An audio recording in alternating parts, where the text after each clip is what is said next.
Day 1 मा चाहिँ just HTML CSS र जावास्क्रिप्टको इनिशियल कुराहरू के छ, कसरी चाहिँ स्टार्ट गर्न सकिन्छ भन्ने कुरा हेरेको थियौं। र हिजोको डेमा चाहिँ हामीले जावास्क्रिप्टमा React.js भन्ने लाइब्रेरी युज गरेर चाहिँ फ्रन्ट एन्ड कसरी डेभलप गर्न सकिन्छ, के कुराहरू हुन्छ त्यसमा ख्याल गर्नुपर्ने कुरा भनेर हेरिरहेको थियौं। सो त्यो गर्दाखेरि हामीले एउटा सानो प्रोजेक्ट हिजो इनिसियलाइज गरेको थियौं, जसमा चाहिँ हामीले के गरिरहेको थियौं त भन्दाखेरि कम्पोनेन्टहरू डिभाइड गर्दै अनि हाम्रो React.js को प्रोजेक्टमा पेजेसहरू गर्ने काम गरिरहेको थियौं, पेजेसहरू देखाउने काम गरिरहेको थियौं है। अहिले चाहिँ सिम्पली एउटा पार्टिकुलर पेजलाई हामीले app.js मा यसरी कम्पोनेन्ट युज गरेर देखाएको थियौं। सो यो प्रोजेक्टलाई म रन गरी हेर्छु हैन, अनि एकचोटी रन गरिसकेपछि अझ बढी मजाले डेमोन्स्ट्रेसन गर्दा बुझ्छु है त। सो रन गर्नलाई मेरोमा yarn इन्स्टल भएको हुनाले yarn स्टार्ट गर्न सक्छु म। तपाईहरुकोमा yarn छैन भने चाहिँ सिम्पली npm को कमान्ड युज गरेर npm स्टार्ट गर्न सक्नुहुन्छ। अर्को कुरा यो हामीले स्टार्ट गर्ने कुरा चाहिँ जस्तो कोड रन गर्दाखेरि मैले yarn स्टार्ट नै गर्नुपर्छ भन्ने चाहिँ कसरी थाहा पाउन सकिन्छ त भन्दा यो package.json फाइल्समा स्क्रिप्ट भन्ने सेक्सन हेर्यो भने स्क्रिप्ट भन्ने सेक्सनमा चाहिँ स्टार्ट भन्ने एउटा बेग्लै नोट छ, बिल्ड भन्ने बेग्लै छ, टेस्ट भन्ने बेग्लै छ हेरौं है। ओके, टेस्ट भन्ने बेग्लै छ र इजेक्ट भन्ने बेग्लै छ। यसमा चाहिँ हामीले हाम्रो प्रोजेक्टलाई स्टार्ट गर्नलाई चाहिँ यो स्टार्ट भन्ने कमान्ड स्क्रिप्टको स्टार्ट भन्ने कमान्ड युज गरिरहेका छौं, जसले चाहिँ के गरिरहेको रहेछ त भन्दाखेरि रियाक्ट स्क्रिप्ट स्टार्ट भन्ने कमान्डलाई एक्जिक्युट गरिरहेको रहेछ है त। सो यो रियाक्ट स्क्रिप्ट्स भन्ने पनि तपाईं एउटा बेग्लै प्याकेज होला। यो पार्टिकुलर प्याकेजलाई पनि हेरौं, डिपेन्डेन्सीजमा हामीले एड गरेको छौं रियाक्ट स्क्रिप्ट्स भन्ने कुरा। अब बाइ डिफल्ट रियाक्टले हाम्रो एप्लिकेसन स्टार्ट गर्दाखेरि नै यो रियाक्ट स्क्रिप्ट भन्ने प्याकेज चाहिँ डिपेन्डेन्सीमा अलरेडी एड गरेर राखेको हुन्छ। सो त्यो रियाक्ट स्क्रिप्टलाई युज गरेर चाहिँ यसरी हामीले स्टार्ट गरिरहेका छौं। अब यो केसमा मैले स्टार्टलाई मोडिफाई गरेर अर्को कुनै लेटर राखे भने पनि, अर्को कुनै वर्ड राखे भने पनि मैले त्यो पार्टिकुलर वर्ड कल गरेरै मेरो प्रोजेक्टलाई स्टार्ट गर्न सक्छु। फर एक्जाम्पल मैले अहिले स्टार्ट गरिरहेको प्रोजेक्टलाई क्यान्सल गरेँ र यो स्टार्टलाई चेन्ज गरेर चाहिँ ब्रोडवे भनेर राखेँ है त। सो मैले नेक्स्ट टाइम देखि मेरो प्रोजेक्टलाई स्टार्ट गर्नु पर्यो भने चाहिँ yarn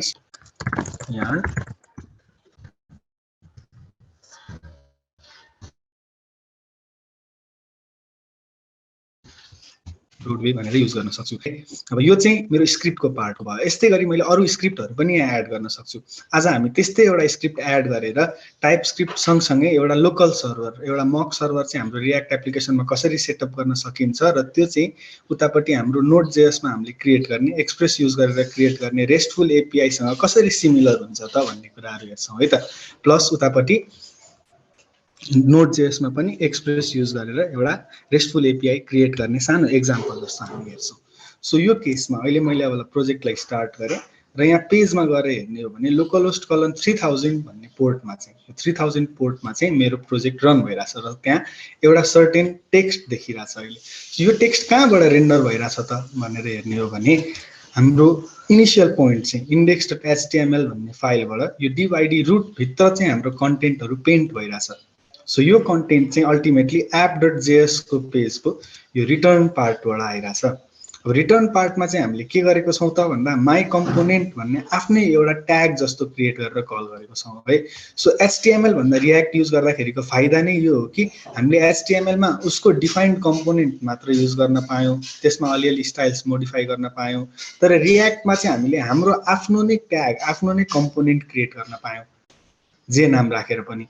सो त्यो कम्पोनेन्टको स्ट्रक्चर कस्तो हुन्छ, त्यसले के कुरा दिन्छ भन्ने कुराहरु पनि आफै डिफाइन गर्न पायौं। फर एक्जाम्पल h1 भन्ने ट्याग युज गर्दैछौं भने h1 ले उतापट्टि हेडिङ देखाउने काम गर्छ भने हामीले यतापट्टि त्यस्तै गरी हेडिङ भन्ने आफ्नै ट्याग क्रिएट गरेर त्यहाँ चाहिँ आफ्नै स्टाइल्स पास गर्न सक्छौं। मैले यहाँ माई कम्पोनेन्ट भन्ने आफ्नै एउटा पेज बनाएर आफ्नै एउटा कम्पोनेन्ट बनाएर चाहिँ त्यहाँ h4 मा सर्टेन कन्टेन्ट लेखेको छु है त। सो त्यो h4 को कन्टेन्ट चाहिँ यहाँ डिस्प्ले भइराछ त्यहाँ लेखेको कुरा। र रियाक्टको अर्को फाइदा हामीले डिस्कस गरेको रियाक्टको अर्को फाइदा भनेको चाहिँ हट रिलोडिङ फिचर, जसमा चाहिँ हेरौं मैले यो पार्टिकुलर पेजमा मेरो यो माई कम्पोनेन्ट भन्ने पेजमा जुन चाहिँ यहाँ अहिले हाम्रो होम पेजमा कल भइराछ त्यहाँको कन्टेन्टलाई चेन्ज गरेर सिम्पली सेभ गर्दाखेरि चाहिँ मेरो यतापट्टि रियाक्टको प्रोजेक्ट आफै रिस्टार्ट हुन्छ र आफै रिफ्रेश हुन्छ है। त्यो पार्टिकुलर कम्पोनेन्टलाई चेन्ज गर्नलाई जस्तो h4 भित्र मैले welcome to stack session day 3 भनेर सेभ गर्दाखेरि अटोमेटिकली यहाँको पेज रिलोड भएर चाहिँ वेलकम टु मन स्ट्याक सेसन डे 3 भनेर देखिरहेछ र यो स्टाइल पनि H4 भन्ने कुराबाटै आइरहेछ। यो टेक्स्टहरुलाई पनि मैले डाइनामिक पार्न चाहिँ यो टेक्स्टहरुलाई पनि मैले मेरो कम्पोनेन्टबाट कम्युनिकेट गरेर चेक गर्न चाहिँ मैले यसरी टेक्स्ट भन्ने कुरा पठाइरहेको छु। अब यो टेक्स्ट भन्ने कुरा चाहिँ यो डे को 3 सँग म्याच गर्न खोजौँ है त। हामीले यहाँबाट जुन नम्बर पठाउँछौँ त्यही नम्बर चाहिँ यतापट्टि देखाउन खोजौँ।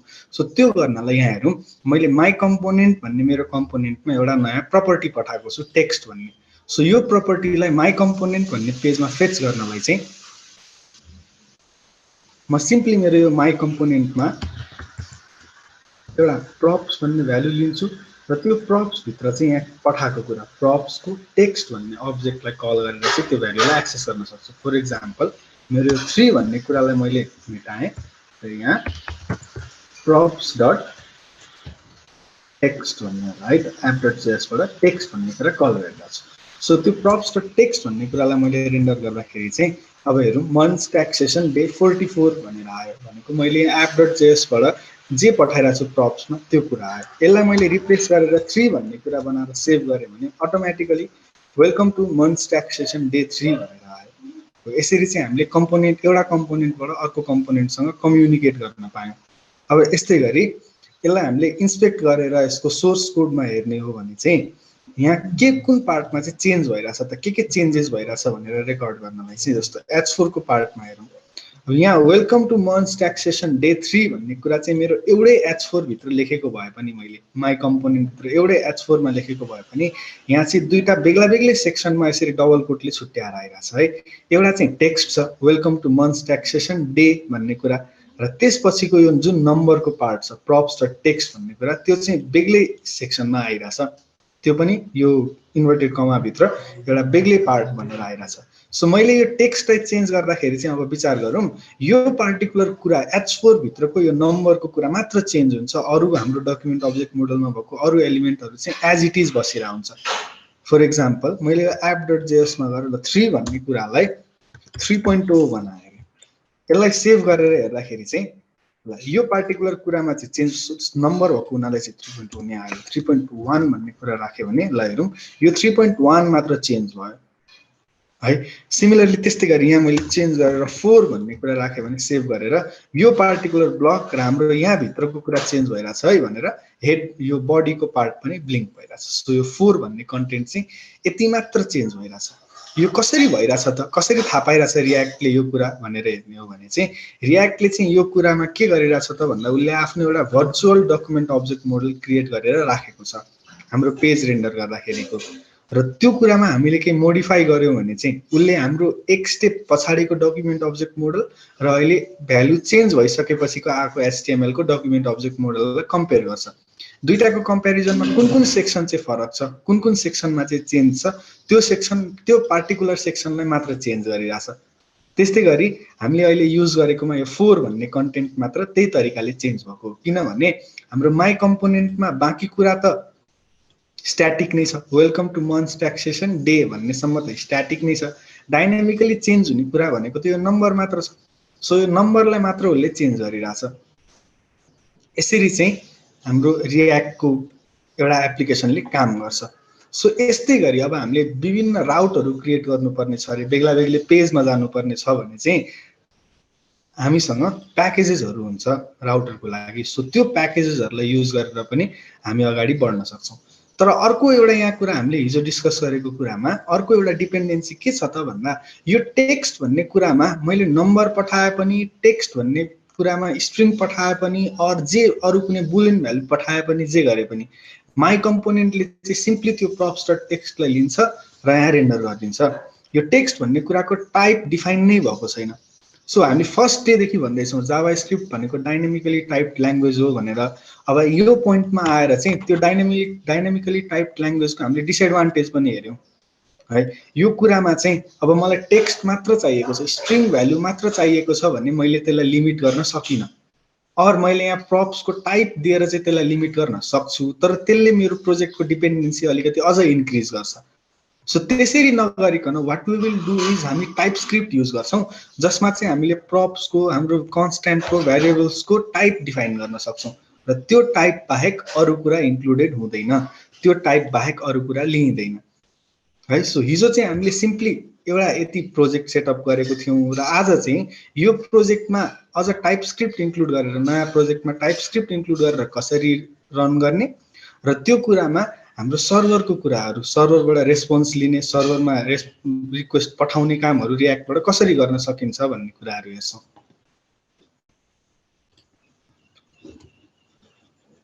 ओके सो अब मुभिङ अन टु हाम्रो आजको सेसनमा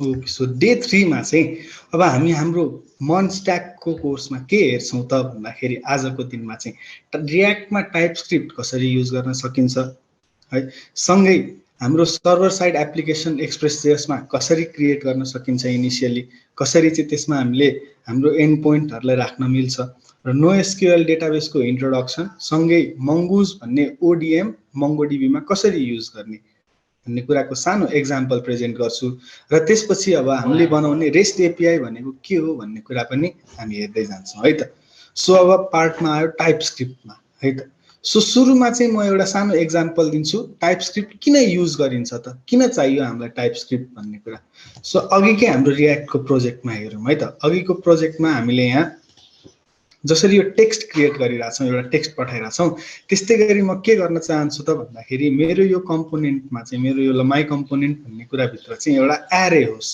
र त्यो एरेको स्ट्रिङहरुलाई चाहिँ म यतापट्टि लूप लाएर देखाउन खोजिरहेछु है त सो लेट्स सी म यो पार्टमा चाहिँ const my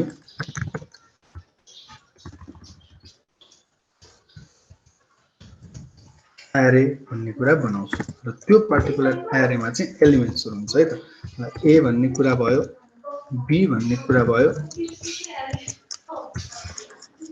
र सी भन्ने कुरा भयो तीनटा अहिले क्यारेक्टर्सहरु नै छ अर स्ट्रिङहरु नै छ भनौं तर मैले यो पर्टिकुलर एरेमा एलिमेन्ट एड गर्दाखेरि चाहिँ नम्बर पनि एड गर्न पाउँछु बुलियन पनि एड गर्न पाउँछु जे पनि एड गर्न पाउँछु यो पर्टिकुलर एरेमा फर एक्जाम्पल मैले यो h4 को तलपट्टि एउटा बटन राखेरे जुन बटनमा क्लिक गर्दाखेरि चाहिँ मेरो यो एरेको एन्डमा गएर अर्को एउटा एलिमेन्ट एड हुन्छ हामीले इनपुटमा जे लेख्छौं त्यो पर्टिकुलर एलिमेन्ट गएर एड हुन्छ फर एक्जाम्पल मैले यहाँ एउटा इनपुट ट्याग बनाए जसको नेम भनेको चाहिँ ल सिम्पली टेक्स्ट भनेर पास गरौँ र यो पर्टिकुलर टेक्स्टमा यो इनपुटमा केही लेखिराखेको छ भने त्यो कुरालाई सबमिट गर्न चाहिँ एउटा बटन क्रिएट गरे यो बटनलाई क्लिक मी भनेर देखाए है त अब मैले यो बटनमा क्लिक गर्नु भन्दा अघि चाहिँ यो इनपुटमा चेन्ज भएको कुरालाई के चेन्ज भइराछ त भन्ने कुरालाई पनि प्रेजेन्ट गर्नु पर्यो सो सिमिलरली त्यस्तै गरी त्यो कुरालाई सेभ गर्नलाई चाहिँ म एउटा एरे बनाउँछु सरी स्टेट बनाउँछु const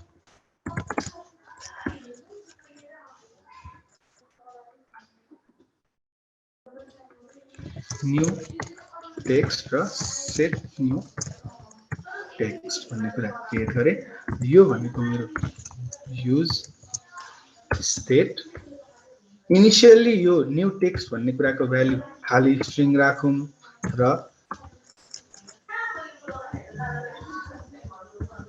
यो पर्टिकुलर न्यू टेक्स्टलाई चाहिँ हामीले यो बटन क्लिक गर्दाखेरि यहाँ भएको टेक्स्टले सेट गर्नुपर्ने छ है यो एरेमा हामीले सेट गर्नुपर्ने छ त्यो पर्टिकुलर टेक्स्टलाई सो इनपुटमा इच टाइम चेन्ज हुँदाखेरि चाहिँ म एउटा अनचेन्ज फंक्सन कल गर्छु सो अनचेन्ज फंक्सनमा ह्यान्डल चेन्ज भन्ने एउटा फंक्सन क्रिएट गर्ने भनेर भने अब यो फंक्सनलाई मैले डिफाइन गर्नु पर्यो हाम्रो कम्पोनेन्ट भित्र सो यो पार्टमा आएर फेरि const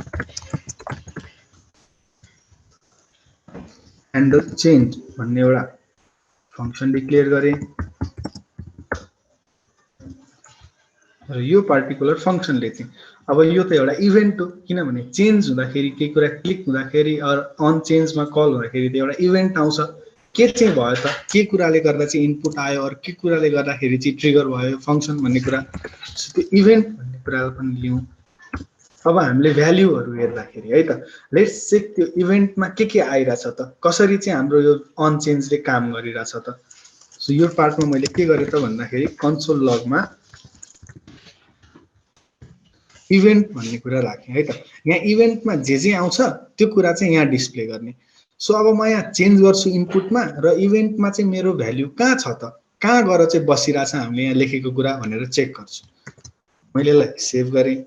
अब मेरो यही पुरानो प्रोजेक्टमा हेर्ने हो भने यहाँ एउटा इनपुट आयो र क्लिक मी भन्ने बटन आयो है त, हामीले उतापट्टि बनाए जस्तै।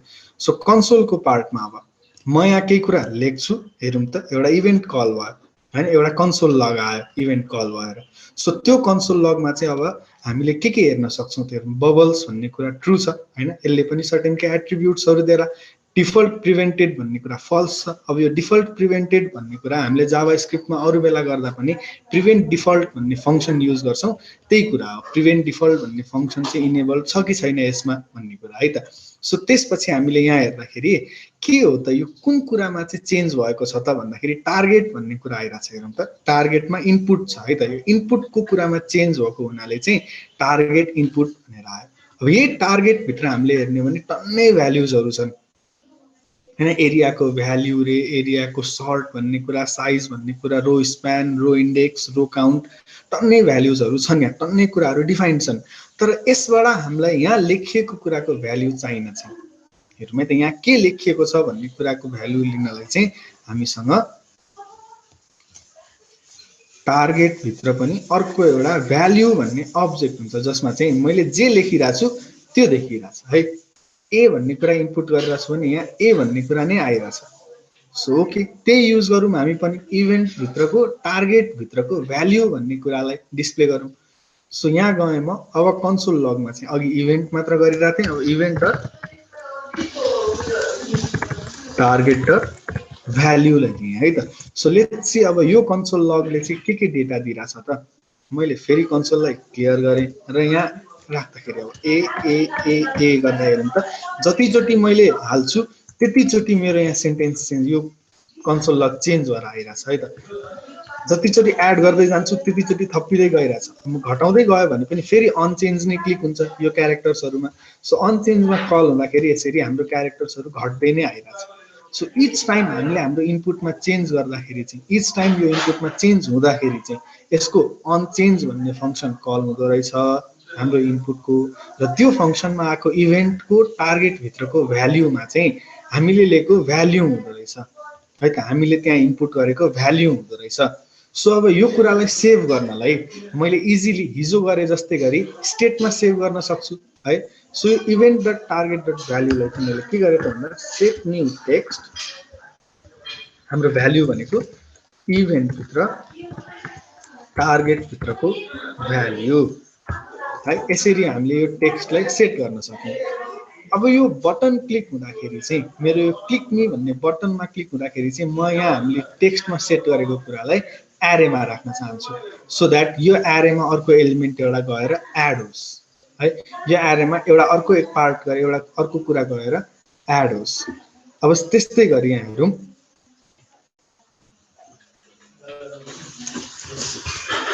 हामीले हाम्रो बटनको पार्टमा अन क्लिक भन्ने अर्को एउटा मैले प्यारामिटर थपेँ र यसमा पनि एउटा फङ्सन दिन्छु यो बटनमा क्लिक गर्दाखेरि के गर्ने त भनेर। सो ह्यान्डल क्लिक भन्ने फङ्सन बनाएँ, एउटा फङ्सनको नाम दिएँ र यही फङ्सनलाई म अब हाम्रो कम्पोनेन्टभित्र क्रिएट गर्छु। कन्स्ट ह्यान्डल क्लिक भन्ने फङ्सनले चाहिँ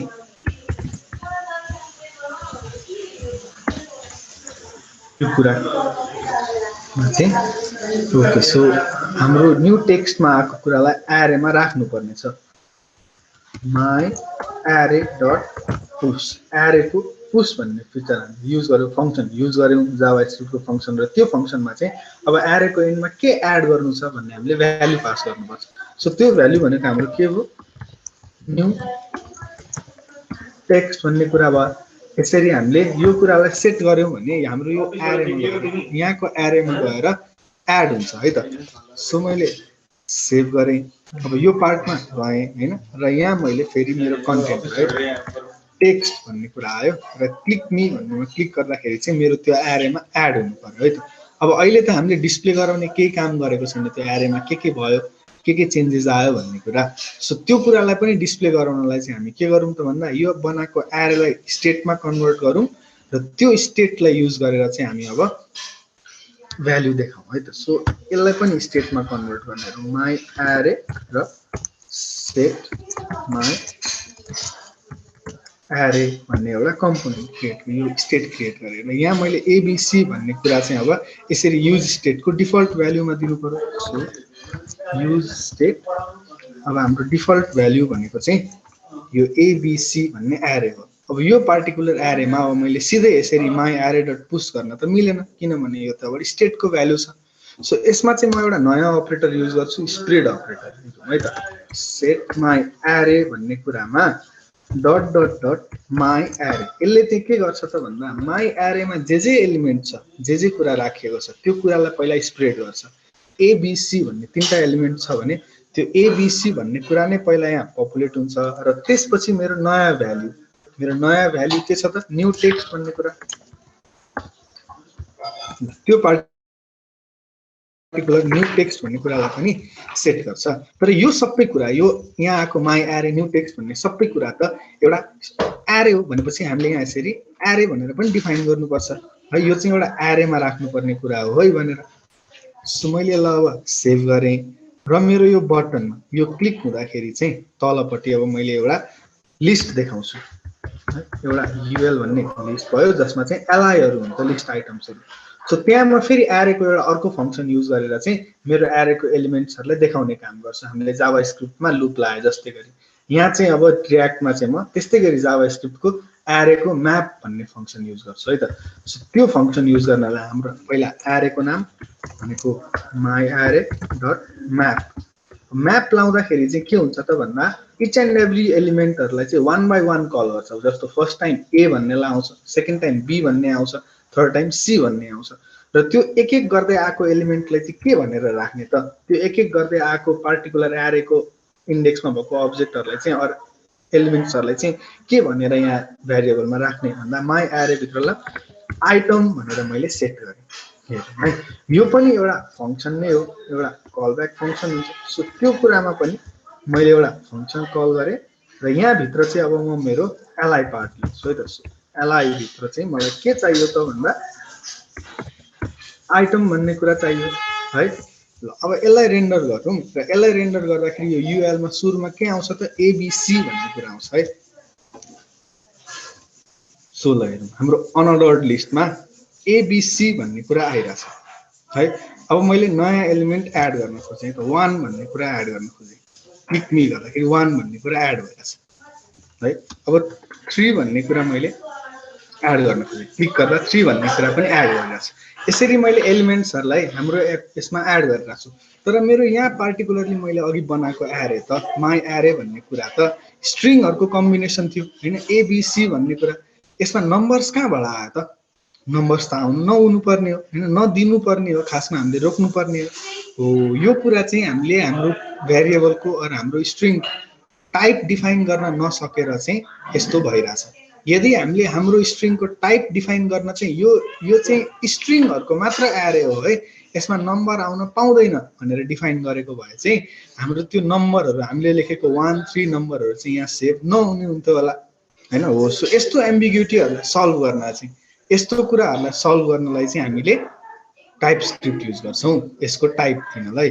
सो अब यस्तै एम्बिग्युटीलाई सल्भ गर्नलाई चाहिँ हामी टाइप स्क्रिप्टमा एउटा नयाँ प्रोजेक्ट क्रिएट गरौँ, कसरी चाहिँ टाइप स्क्रिप्टबाट रियाक्टको प्रोजेक्ट सुरु गर्न सकिन्छ भनेर पनि हेरौँ र त्यसमा चाहिँ अब टाइप कसरी डिफाइन गर्न सकिन्छ त, कसरी एउटा पार्टिकुलर चिजको टाइप डिफाइन गर्ने भन्ने कुरा पनि सिकौँ है त। सो म हामीले हिजो गरेको प्रोजेक्टलाई अहिले क्लोज गरेँ र एउटा नयाँ प्रोजेक्ट स्टार्ट गर्छु है त। यही मेरो फ्री सेसन भन्ने सेक्सनमै आएर टर्मिनलमा चाहिँ हामीले रियाक्टको प्रोजेक्ट सुरु गर्न npx क्रिएट रियाक्ट एप र एप्लिकेसनको नाम दिएको थियौँ है त। सो यसपालि चाहिँ हामी टाइप एप भएको थियौँ, टाइप स्क्रिप्ट युज गर्ने भएको हुनाले टाइप एप भनेर डिफाइन गरौँ र dash dash template type script भनेर युज गर्यौं भने चाहिँ हामीसँग टाइप स्क्रिप्टको टेम्प्लेट आउँछ।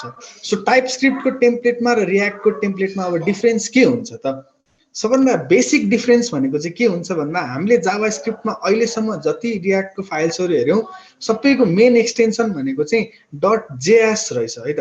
जावा स्क्रिप्टको एक्सटेन्सनमा .js रहेछ। तर हामीले अब टाइप स्क्रिप्ट युज गर्न थाल्यौँ भने चाहिँ हाम्रो फाइलको एक्सटेन्सन चाहिँ .tsx भनेर आउँछ है, विच मिन्स टाइप स्क्रिप्ट। अब त्यसरी एउटालाई यो टाइप एप भन्ने प्रोजेक्टलाई मैले इनिसियलाइज गरेँ हैन। सर्टेन टाइम लिन्छ किनभने रियाक्टले आफ्नो डिपेन्डेन्सी इन्स्टल गर्नु पर्यो, तर नट मच टाइम एकैछिनमा इन्स्टल हुन्छ। र त्यसपछि हामी यसको स्ट्रक्चर हेरौँ विच इज सिमिलर टु हाम्रो उतापट्टि रियाक्ट जेएसमा जावा स्क्रिप्ट मात्र युज गरेर ल्याएको फाइल। डिफरेन्स भनेको खालि हाम्रो एक्सटेन्सन हुन्छ र अलिकति गर्ने तरिका, जस्तो टाइप डिफाइन गर्नुपर्ने कुरा।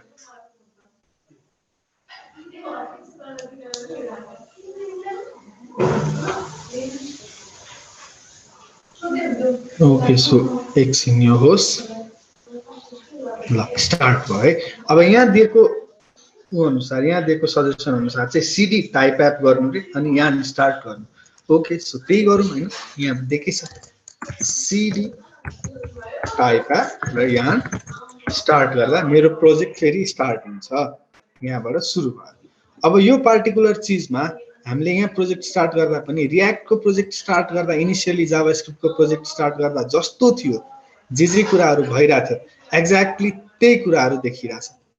सेम चीज छ। फरक भनेको यति मात्र छ कि हामीले जावा स्क्रिप्ट मात्र युज गरेर रियाक्ट एप्लिकेसन बनाउँदाखेरि चाहिँ एडिट source/app.tsx भन्ने कुरा रेन्डर भइरहेको थियो है, तर सरी .js भन्ने कुरा रेन्डर भइरहेको थियो।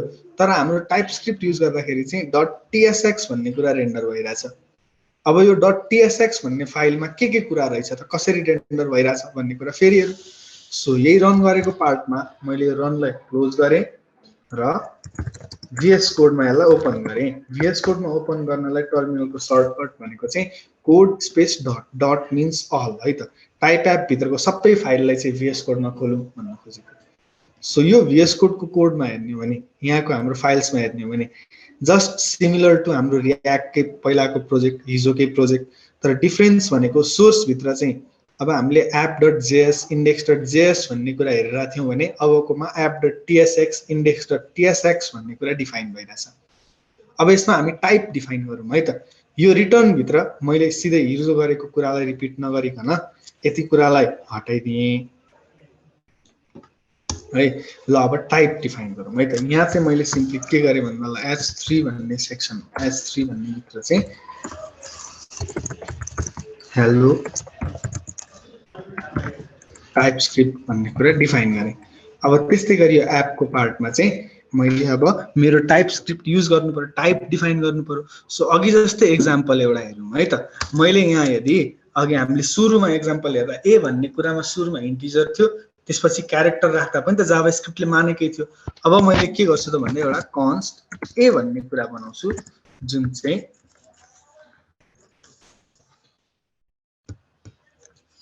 माई स्ट्रिङ भन्ने कुरा हो है त। एज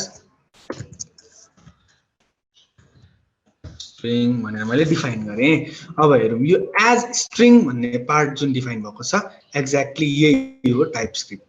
अब नेक्स्ट टाइम मैले ए भन्ने कुरामा अरू केही कुरा डिफाइन गर्न खोजेँ अरे, और मेरो ए भन्ने स्टेटमै मैले अरू केही कुरा अरू टाइपको डिफाइन गर्न खोजेँ भने यसले मान्दैन।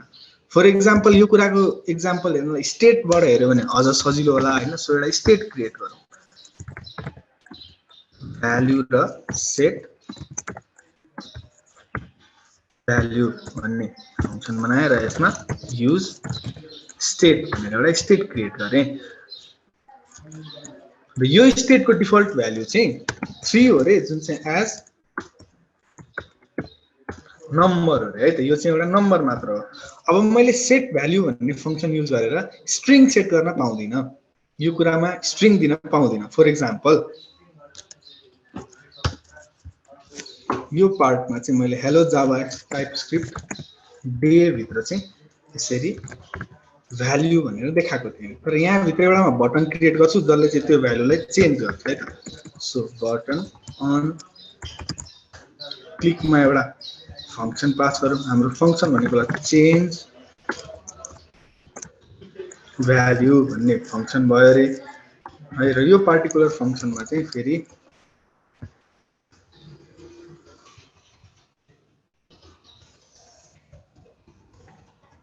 पिक मी भन्ने कुरा डिफाइन गरे है त।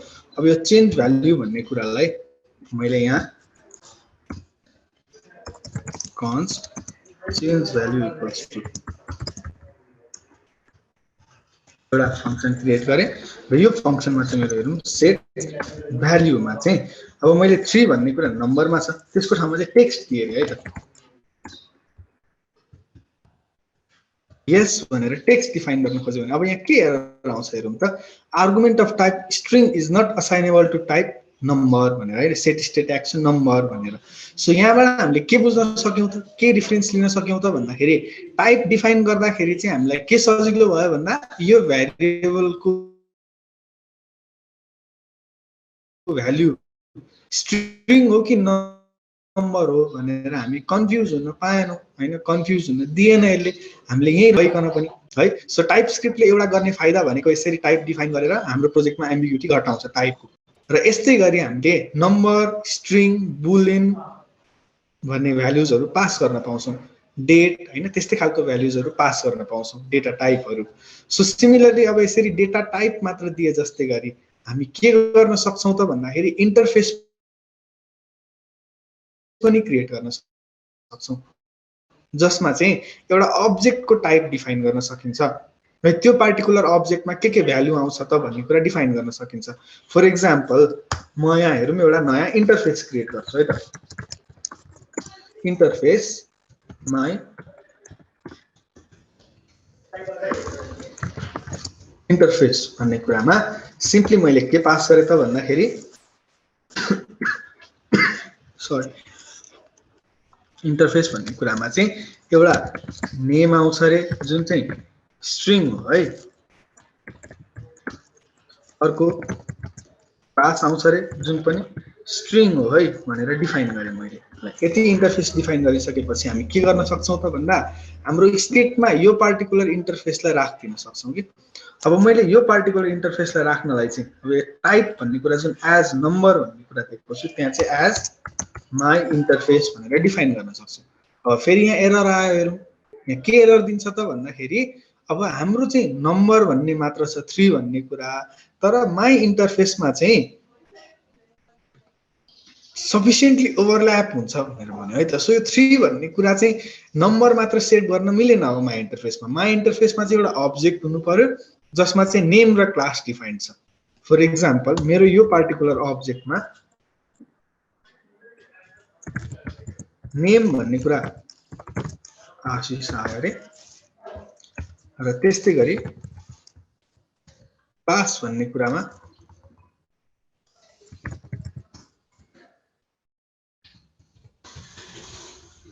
मर्न आयो रे है त। अब मैले यति सेभ गरुन्जेलसम्म हेरौँ मेरोमा केही एरर छैन, केही एरर आउँदैन मेरोमा। तर मैले जब यो पार्टमा गएर नयाँ भ्यालु एड गर्न खोज्छु, फर एक्जाम्पल एउटा इमेल एड गर्न खोजेँ है त, मेरो एउटा इमेल एड गर्न खोजेँ। सो इमेलमा चाहिँ मैले फेरि gmail.com भनेर इमेल राखेँ। अब यो पार्टिकुलर इमेल पनि यहाँ सेभ त भयो, तर मैले यो माई इन्टरफेसको भ्यालुलाई देखाएँ भने, कतै डिस्प्ले गर्न खोजेँ भने चाहिँ मेरो यो इमेल भन्ने भ्यालु डिस्प्ले हुँदैन। किन? माई इन्टरफेसमा त नेम र क्लास मात्र छ। अब मैले यहाँ अरु जति अब्जेक्ट राख्न सक्छु, यो इमेल सँगसँगै मैले अरु भ्यालुजहरु पनि राख्न सक्छु है त। भ्यालु भन्ने कुरामा सर्टेन नम्बर ल्याएर राखिदिन सक्छु, लिन चाहिँ सबै लिन्छ। यसरी अब्जेक्ट हो भनेपछि सबै अब्जेक्टलाई लिन्छ। तर यो माई इन्टरफेस भन्ने कुराले चाहिँ के मात्र टिप्छ त, नेम र क्लास मात्र टिप्छ। हामीले चाहिँ त्यो पार्टिकुलर भ्यालुलाई मात्र युज गर्न पायौं है। यसरी टाइप स्क्रिप्टले चाहिँ हाम्रो एप्लिकेसनलाई एउटा बाउन्ड्रीमा बाँधेर राख्न हेल्प गर्छ हामीलाई, जसले गर्दा चाहिँ कोडमा एम्बिग्युटी आउँदैन। हामीले धेरै भ्यारिएबलहरु युज गरिरहेछौँ भने भ्यारिएबलको टाइपमा कन्फ्युज हुँदिनौँ। कहिलेकाहीँ कस्तो हुन्छ भन्दा जस्ट सिम्पली एउटा ब्लक अफ कोड माथि चाहिँ हामीले एउटा भ्यारिएबललाई स्ट्रिङ बनाएर राखिरहेका हुन्छौँ, तर त्यही भ्यारिएबललाई 2 ब्लक तल आएर हेर्दाखेरि चाहिँ हामीले नम्बर क्रिएट गरेर राखिरहेका हुन्छौँ। सो त्यस्तो कुराहरु पनि त एरर नै हो, त्यस्तो कुराले पनि त एरर नै डिफाइन गरिरहेछ है। त्यो एररहरु चाहिँ जावा स्क्रिप्टमा सिधै देखिदैन, तर हामीले टाइप स्क्रिप्ट युज गर्यौं भने चाहिँ त्यो एररहरु सिधै देखिन्छ। अब यो सेट भ्याल्युमा पनि हामीले हेरौँ, सेट गर्दाखेरि पनि के गर्नु पर्यो त, एउटा अब्जेक्ट प्रोभाइड गर्नु पर्यो र त्यो पार्टिकुलर अब्जेक्टमा चाहिँ हामीले नेम र क्लास भन्ने कुरा यहाँ दिए जस्तै गरिदिनु पर्यो भ्याल्यु भन्ने कुरामा है त। यो अब्जेक्टलाई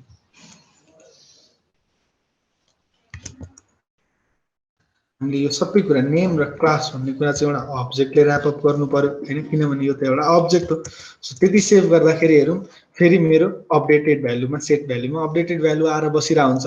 यसरी क्लिक गर्दाखेरि भ्यालु चेन्ज पनि भयो र अब त्यो भ्यालु चेन्ज गर्दाखेरि हामीले एउटा सर्टेन बाउन्ड्री पनि डिफाइन गर्न सक्यौँ, यो बाहेक यस्तो खालको भ्यालु बाहेक अरू भ्यालु नलिने है भनेर। अब मैले यस्तै गरी इन्टरफेसमा नम्बर राखेको भए नम्बर बाहेक स्ट्रिङ नलिने है, त्यहाँ चाहिँ नम्बर नै आएर बस्नुपर्छ भन्ने कुरा हुन्थ्यो। यो कुराले गर्दाखेरि एउटा भनेको हामीलाई कोडिङ गर्न सजिलो भयो र अर्को फाइदा भनेको चाहिँ जाभास्क्रिप्टमा चाहिँ ह्याक गर्नेहरूले चाहिँ, जसले चाहिँ कोडलाई ह्याक गर्न खोजिरहेछन्, उनीहरूले चाहिँ जाभास्क्रिप्टको मेन त्यो डाइनामिकली टाइप भएकोलाई फाइदा उठाउँछन् है।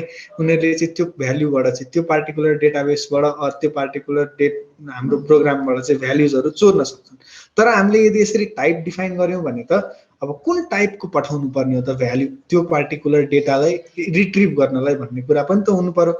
फर इक्जाम्पल हाम्रो आइडी भन्ने कुरा छ अरे डाटा लिनलाई, त्यो आइडी चाहिँ अब स्ट्रिङ हो कि नम्बर हो भन्ने कुरा त थाहा पाउनु पर्यो। हो, त्यो कुरा थाहा नहुन्जेलसम्म त डेटा रिट्रिभ गर्न सकिएन। सो त्यसले गर्दा एउटा ह्याकरहरूलाई पनि क्र्याकरहरूलाई पनि हाम्रो कोडमा एउटा बेरियर प्रोभाइड गर्यो, एउटा बाउन्ड्री वाल जस्तो प्रोभाइड गर्यो। यदि इन्टरफेसको टाइपहरू थाहा छ भने मात्र हामी सक्सेसफुली रिक्वेस्टलाई रन गर्न सक्छौँ, नभए सक्दैनौँ। यसरी चाहिँ हामीले टाइप स्क्रिप्ट हाम्रो एप्लिकेसनमा राख्न सक्छौँ है। सो सिमिलरली यसरी टाइप स्क्रिप्ट राखे जस्तै गरी हामी अब हाम्रो कोर्समा चाहिँ अगाडि बढ्दै यो पार्टिकुलर एप्लिकेसनमा सर्भर कसरी क्रिएट गर्ने त, अब सर्भरले कसरी काम गर्छ भन्ने कुरा हेरौँ। सर्भरले कसरी काम गर्छ त भन्दा हाम्रो कुनै पनि सर्भरमा रन हुने एप्लिकेसनले एउटा युआरएल हुन्छ है, त्यो युआरएलले चाहिँ भ्याल्यु रिटर्न गरिरहेको हुन्छ, त्यो युआरएलले चाहिँ सर्टेन भ्याल्यु हामीलाई दिइरहेको हुन्छ। अब बी द्याट त्यो भ्याल्यु चाहिँ एउटा स्ट्रिङ पनि हुनसक्छ, एउटा अब्जेक्ट पनि हुनसक्छ, एउटा पार्टिकुलर एरे पनि हुनसक्छ। सो त्यस्तो पार्टमा चाहिँ अब हामीले हेर्नुपर्ने कुरा भनेको डेटा टाइप डिफाइन गर्ने हैन, अनि इन्टरफेस डिफाइन गर्ने कुरा, कसरी चाहिँ त्यो भ्यालुलाई हामीले सेन्ड गर्न मिल्छ, कसरी चाहिँ त्यो भ्यालुलाई रिसिभ गरेर राख्ने, मलाई चाहिने डेटा मात्र लिने हैन। अनि अर्को पार्टमा त्यही सर्भरलाई हेर्दाखेरि चाहिँ हामीले कुन पोर्टमा अर कुन युआरएलमा त्यो सर्भर रन भइरहेछ भन्ने कुरा चेक गर्नु पर्यो। हाम्रो युआरएल त्यही अनुसार प्रोभाइड गर्नु पर्यो है। सो त्यो सर्भरको एउटा सानो एक्जाम्पल लिनलाई चाहिँ, सर्भरको एउटा सानो एक्जाम्पल हेर्नलाई चाहिँ हामीसँग जेसन सर्भर भन्ने एउटा डेटाबेस हुन्छ है त। जेसन सर्भर भन्ने एउटा लोकल डेटाबेस हुन्छ जुन चाहिँ हामीले रियाक्टमै सेटअप गर्न पाउँछौँ। सो क्विकली त्यो जेसन सर्भरलाई म सेटअप गर्छु र एउटा जेसन फाइल क्रिएट गरेर एन्ड पोइन्टको थ्रु मेरो डेटाबेसलाई एक्सेस गर्न खोज्छु है त। अब जेसन सर्भर इन्स्टल गर्ने तरिका हेर्नलाई चाहिँ हामीले npm JS भन्ने वेबसाइटमा सिम्पली जेसन सर्भर भनेर सर्च गर्यो भने चाहिँ कसरी इन्स्टल गर्न सकिन्छ त भनेर हेर्न सकिन्छ है त। यो npm JS भन्ने वेबसाइट चाहिँ हाम्रो प्याकेजेसहरूको लागि बेस्ट प्लेस हो सर्च गर्नलाई। यसमा चाहिँ npm को बेग्ला बेग्लै प्याकेजेसहरू आउँछ। सो हामीलाई अहिले चाहिने कुरा भनेको के छ त, जेसन सर्भर। ल हेरौँ, एउटा जेसन सर्भरमा create a full fake REST API with zero coding in less than 30 seconds. अब लेस देन 30 सेकेन्ड्स नै त लाग्ने होइन हैन सिम्पली बोल्दाखेरि, तर सर्टेन एकदम स्मल टाइममा विदिन 5 मिनट्स चाहिँ हामी एउटा रेस्ट सर्भर, यो रेस्ट एपीआई को सर्भर डिप्लोय गर्न सक्छौँ है त। सो लेट्स सी, हामी यो टर्मिनलमा गएर यहाँ उसले भने जस्तै गरी इन्स्टल गर्नलाई के गर्नुपर्छ त भन्दाखेरि जेसन सर्भरको सर्टेन एउटा के कमान्ड होला। मलाई चाहिँ त्यो पार्टिकुलर कमान्ड अहिले याद नै छ, सो म त्यही युज गरिदिन्छु, yarn add जेसन सर्भर भनेर। yarn add जेसन सर्भर है। अब यो प्याकेज इन्स्टल हुन्छ, यसले यो प्याकेज इन्स्टल गर्दाखेरि चाहिँ जेसन सर्भरको पनि सर्टेन डिपेन्डेन्सिजहरू होला, त्यो डिपेन्डेन्सिजहरू पनि इन्स्टल गर्छ। जेसन सर्भर मात्र इन्स्टल नगरेर जेसन सर्भरले युज गर्ने अरू डिपेन्डेन्सिजहरू के छ त त्यो पार्टिकुलर कुरा पनि एड हुन्छ। र हामीले यदि हाम्रोमा जेसन सर्भर इन्स्टल भयो कि भएन भन्ने कुरा हेर्नलाई चाहिँ package.json को डिपेन्डेन्सिज भन्ने पार्टमा चेक गर्न सक्छौँ है त। यहाँ हेरौँ त, जेसन सर्भर भन्ने कुरा त एड भएको रहेछ। ओके, सो त्यो जेसन सर्भरलाई हामी युज गर्न सक्छौँ। अब म के गर्छु भन्दा हाम्रो यही सोर्स फोल्डरमा चाहिँ एउटा नयाँ फोल्डर बनाएँ, सर्भर भनेर है त हामीले जे नामको सर्भर जे नामको फोल्डर पनि बनाउँदा हुन्छ। सिम्पली अहिले मैले चाहिँ बुझ्नको लागि सर्भर भन्ने कुरा बनाएँ र सर्भर भित्र एउटा नयाँ जेसन फाइल बनाउँछु, जस्तो फर एक्जाम्पल db.json भनेर है त। अब यो db.json फाइलमा हेरौँ, जेसन भनेको त एउटा अब्जेक्ट हो, Java script object notation. So यो अब्जेक्ट भन्ने बित्तिकै कर्ली ब्रेसेसमा सुरु हुनु पर्यो। अब यसभित्र मैले मेरो डेटाबेसको भ्याल्युजहरू राख्छु। यहाँ चाहिँ कुन फर्मेटमा राख्छु भन्दाखेरि एउटा अब्जेक्ट भित्र एउटा नोड राख्छु जुन चाहिँ मेरो यो सर्भरको लागि टेबलको नेम जसरी प्रिफर गर्छ। फर एक्जाम्पल नेम्स भन्ने एउटा नोड राखेँ र त्यहाँ चाहिँ अब हेरौँ एरे डिफाइन गरेँ है त। सो यो पार्टिकुलर नेमहरुमा चाहिँ एउटा ए भन्ने नामले अर्को बी भन्ने नामले त्यसरी डिफाइन गर्न सकिन्छ। तर अब यो त सर्भर हो, डेटाबेस जसरी ट्रिट हुन्छ भनेपछि हामीले ए बी मात्र नदिएर यहाँ चाहिँ आइडी पनि प्रोभाइड गर्नुपर्ने हुन्छ है त। सो ल अहिले चाहिँ पार्टिकुलरली मैले यो नेम भन्ने कुरालाई खाली छोडिदिएँ, यो नेम भन्ने कुरालाई खाली छोडिदिएँ र db.json सेभ गरेँ। अब यो एरेमा डेटा सेभ गर्नलाई चाहिँ मैले सर्टेन रिक्वेस्टहरु पठाउनु पर्ने हुन्छ मेरो सर्भरमा, सर्भरलाई रन गरेर। अब यो सर्भरलाई कसरी रन गर्ने त, कसरी चाहिँ यो सर्भरलाई रन गर्न सक्छु, मेरो फाइललाई नै कसरी रन गर्न सक्छु भन्दाखेरि हामीसँग जेसन सर्भर रन गर्ने कमान्ड हुन्छ। जेसन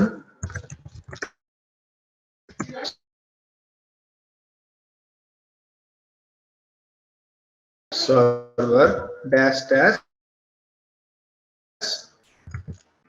वाच र मेरो फाइलको नाम सर्भर भन्ने भित्र हेरौँ हाम्रो एप्लिकेसन त रन भयो है। अब हाम्रो एप्लिकेसन रन भएर चाहिँ कहाँ रन भयो त भन्दा 3000 पोर्टमै रन भएछ कि। हाम्रो रियाक्टको एप्लिकेसन पनि 3000 पोर्टमै रन हुन्छ, जेसन सर्भर पनि 3000 पोर्टमै रन भएछ।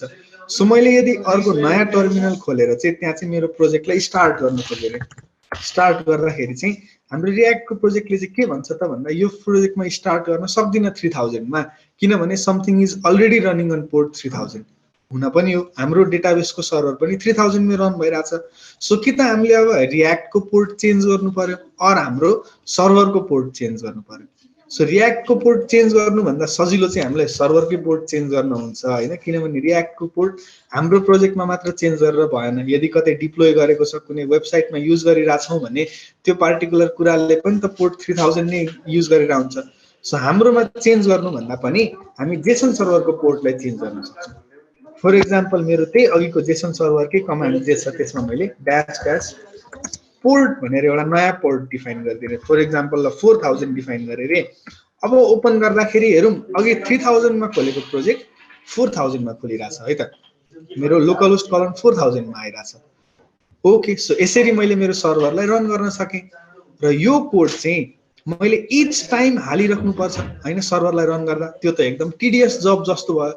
सो यो कुरालाई म के गर्छु त भन्दा हेरौँ कपी गरेँ यति कोडलाई र मेरो प्याकेज.जेसनमा गएर अघि मैले जसरी हाम्रो आफ्नो एउटा स्क्रिप्ट डिफाइन गर्न सक्छौँ भनेको थियो नि, त्यस्तै गरी म एउटा आफ्नो स्क्रिप्ट डिफाइन गर्छु। यहाँ तल गएर चाहिँ सर्भर भन्ने पार्टमा म यसरी यो कोडलाई राख्ने। अब नेक्स्ट टाइमदेखि मैले सर्भर स्टार्ट गर्नु पर्यो भने सिम्पली यान स्टार्ट गरे जस्तै म के गर्छु त यान सर्भर, यसरी हाम्रो सर्भर पनि अप एन्ड रनिङ भयो नयाँ पोर्टमा है। र अब यो एन्ड पोइन्टमा हेर्ने हो भने लोकलहोस्ट कलन 4000/नेम भन्ने एन्ड पोइन्टमा हो जुन चाहिँ एउटा खाली स्ट्रिङ खाली एरे छ हेरौँ त है। यो एरे भनेको त ठ्याक्कै हामीले यहाँ db.jsonमा जे बनाएको छौँ नेममा त्यही कुरा हो। अब यो एरेमा चाहिँ यो डेटाबेसमा चाहिँ हामीले डेटा कसरी हाल्ने त भन्ने मेन क्वेसन हुन्छ है त। सो त्यो डेटा हाल्नलाई चाहिँ हामीले अब हाम्रो युआरएलमा रिक्वेस्ट पठाउनु पर्यो। हाम्रो यो लोकलहोस्ट कलन 4000/नेम भन्ने युआरएलमा रिक्वेस्ट पठाउनु पर्यो। र एउटा रेस्टफुल एपीआई भन्ने आर्किटेक्चरको मेन फाइदा के हो त भन्दाखेरि एउटा एन्ड पोइन्टबाट नै हामीले त्यो कुरामा एड गर्न, डिलिट गर्न, रिट्रिभ गर्न र एउटा पार्टिकुलर आइडीलाई मात्र फेच गर्न सक्छौँ। फर एक्जाम्पल मेरो नेम भन्ने कुरालाई फेच गर्न खोज्दाखेरि हेरौँ है त, म अब यसमा एउटा के एड गर्न खोज्छु। सो एड गर्दाखेरि चाहिँ थन्डर क्लाइन्टमा मैले नयाँ रिक्वेस्ट ओपन गरेँ। एउटा थन्डर क्लाइन्ट मात्र नभएर हामीले पोस्टम्यानमा गरे पनि हुन्छ और हाम्रो ब्राउजरमै गेट रिक्वेस्ट मात्र लिँदा पनि हुन्छ है त। सो यसमा मैले एउटा पोस्ट रिक्वेस्ट कल गरेँ।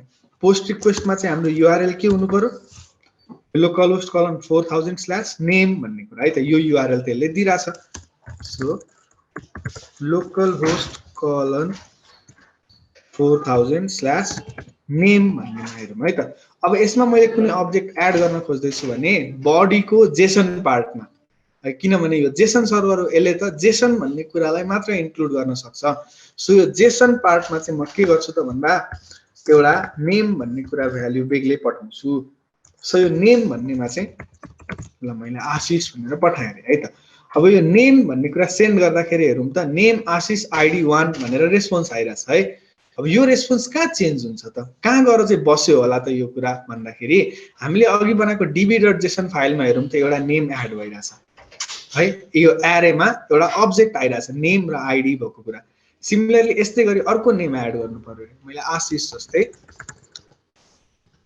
ब्रोडवे एड गर्न खोजेँ है त सो यो एड गर्नलाई फेरि म लोकलहोस्ट कलन 4000/name भन्ने कुरामै पोस्ट रिक्वेस्ट पठाउँछु र नेम भन्ने भ्यालु एउटा पठाइरहेको छु अब मैले सेन्ड गरेँ हेरौँ आइडी 2 मा ब्रोडवे भन्ने कुरा गरेर बस्यो अरे ल एक्ज्याक्टली त्यही बसेछ आइडी 2 मा ब्रोडवे गरेर बसेछ अब मलाई यो सबै डेटा फेच गर्नु पर्यो अरे यो सबै यो अहिले जे छ हाम्रो नेम भन्ने कुरामा सबै डेटा चाहियो भने चाहिँ म सिम्पली मेरो रिक्वेस्टको टाइपलाई पोस्टबाट चेन्ज गरेर गेट रिक्वेस्ट बनाउन सक्छु जसले चाहिँ मलाई डेटा दिन्छ है अब एउटा एरे आइराछ त्यो एरे भित्र चाहिँ अब्जेक्ट छ है आइडी 1 मा एउटा नाम छ आइडी 2 मा अर्को नाम छ यसरी हामीले फेच गर्न सक्छौं यसरी चाहिँ हामीले डेटाहरुलाई लिन सक्छौं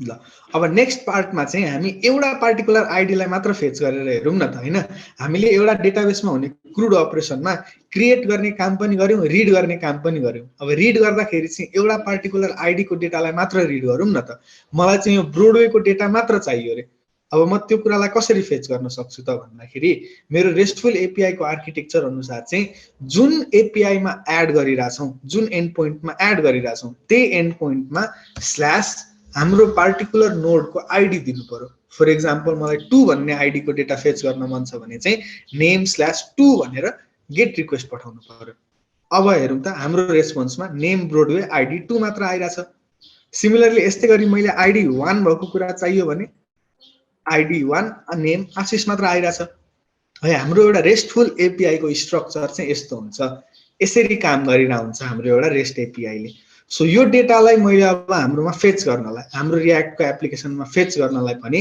एकदम सजिलो छ हामीले कि त फेच भन्ने रिएक्ट के आफ्नो फंक्सन पनि युज गर्न सक्यौं और हामीले एउटा नयाँ फंक्सन बनाइदिन सक्यौं एक्जियोस भन्ने नयाँ कुरा युज गरेर है त त्यो एक्जियोस भन्ने प्याकेज पनि एकचोटी इन्स्टल गरे हेरौँ हामी मैले नयाँ टर्मिनल खोले र जसरी जेसन सर्भर एड गरेको थिएँ त्यस्तै गरी यहाँ npm js मा गएर सर्च गर्न सक्छु मेरो अर्को प्याकेजको नाम है अर्को प्याकेज चाहिने भनेको मलाई एक्जियोस हो सो अहिलेको लागि चाहिँ एक्जियोस भन्नेको मलाई थाहा छँदैछ हैन कोड सो मैले yarn add एक्जियोस भन्ने गरे यसले चाहिँ मेरो प्रोजेक्टमा एक्जियोस भन्ने लाइब्रेरी प्याकेजलाई चाहिँ एड गर्छ सो त्यो कुरा पनि एड भयो अब हेरौँ है त यो फंक्सन एपमा चाहिँ मलाई मेरो डेटा फेच गर्नु छ मेरो नेम्सहरु फेच गर्नु छ भने म के गर्न सक्छु त हिजो हामीले गरेको अनुसार युज इफेक्ट भन्ने हुकमा त हामीले प्रोजेक्ट रन हुने बित्तिकै यो पार्टिकुलर पेज रन हुने बित्तिकै कुनै फंक्सन कल गर्नु छ भने कसरी गर्ने भन्ने कुरा डिफाइन गर्न सक्थ्यौ सो त्यो युज इफेक्टलाई कल गरौँ है त युज इफेक्ट भनेको इफेक्टको पार्टमा रिटर्नलाई पनि हटाइदियौं र अहिलेको लागि इनपुटलाई पनि हटाइदियौं अब यहाँ यो युज इफेक्टलाई इम्पोर्ट पनि गरौँ है रिएक्टबाट इम्पोर्ट भयो यहाँ छ अब सिमिलरली यस्तै गरी यो इफेक्टको ठाउँमा चाहिँ हाम्रो फंक्सन हुनु पर्यो हाम्रो फंक्सन चाहिँ अब ल गेट डेटाज भन्ने फंक्सन राखे है त मैले यो पार्टिकुलर फंक्सनलाई मैले चेन्ज भ्यालु भन्ने माथि फंक्सन बनाए जस्तै डिफाइन गर्नु पर्यो सो त्यहाँ कन्स्ट गेट डेटाज भन्ने फंक्सनमा चाहिँ केही प्रप आएको छैन हैन केही भ्यालु हामीले लिनु पर्ने छैन रिटर्न गर्नुपर्ने छ सो त्यो रिटर्न गर्दाखेरि चाहिँ अब हेरौँ मैले के गरे त भन्दा const response equals to axios dot मेरो रिक्वेस्ट को टाइप गेट रिक्वेस्ट हो कि पोस्ट रिक्वेस्ट हो कि के रिक्वेस्ट हो, मलाई डेटा फेच गर्नु छ भने अभियसली गेट रिक्वेस्ट हो। सो गेट रिक्वेस्टमा हाम्रो युआरएल के थियो अघि, http://localhost:4000/ हाम्रो अघिको एन्ड पोइन्ट यहाँ हेर्न सक्छौं /name भन्ने कुरा। सो /name भन्ने कुरामा चाहिँ हामीले रिक्वेस्ट कल गर्यौं। अब यो रेस्पोन्समा चाहिँ के आउँदो रहेछ चेक गरौँ है त। सो कन्सोल लग रेस्पोन्स भनेर मैले दिएँ। अब यो गेट डेटाज भन्ने फंक्सन त हाम्रो यो पार्टिकुलर कुरा रन हुँदाखेरि सुरुमै रन हुन्छ, यो app.tsx पेज रन हुँदाखेरि। सो यो रेस्पोन्सको कन्सोल पनि सुरुमै आउँछ। चेक गरौँ के आउँदो रहेछ त रेस्पोन्सको कन्सोलमा। सो यो पार्टमा मैले इन्स्पेक्ट गरे र कन्सोलको पार्टमा यसलाई मैले फेरि ओके यो प्रोजेक्ट रन भएको छैन जस्तो छ, रन भइरहेन रहेछ, फेरि रन गरौँ।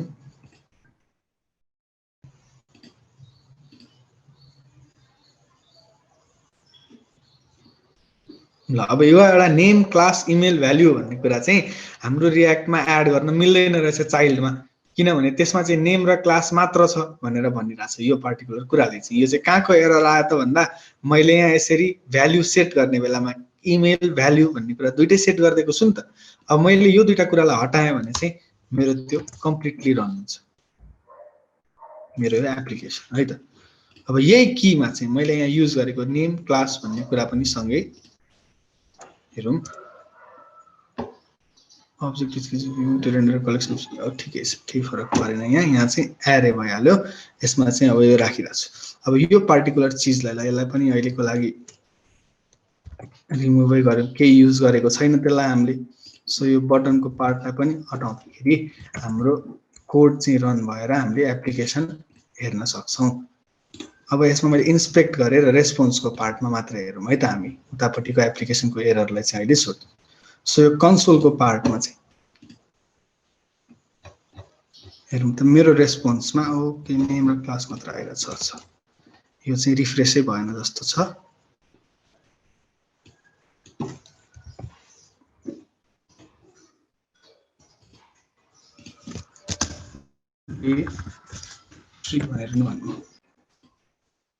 यो रन गर्दाखेरि हेलो टाइपस्क्रिप्ट डे 3 भन्ने कुरा आयो।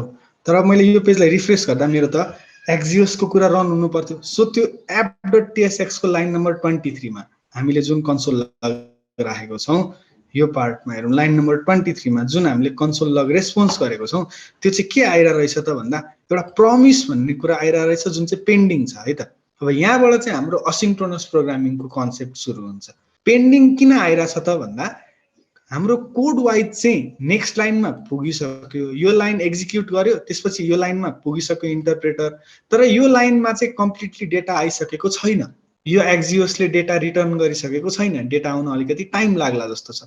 सो त्यो केसमा चाहिँ हामी हाम्रो यो फंक्सनलाई असिन्क्रोनस फंक्सन बनाउन सक्छौं। त्यस्तो फंक्सन कसरी बनाउने त? अब अहिलेको केसमा हेरौँ पेन्डिङ भनेर आइराछ। त्यस्तै गरी मैले यो फंक्सनलाई यदि असिंक फंक्सन बनाए र यो मेरो रेस्पोन्स नआउन्जेलसम्म चाहिँ यहाँ कुर्ने है भनेर अवेट भन्ने मैले कीवर्ड लाएँ।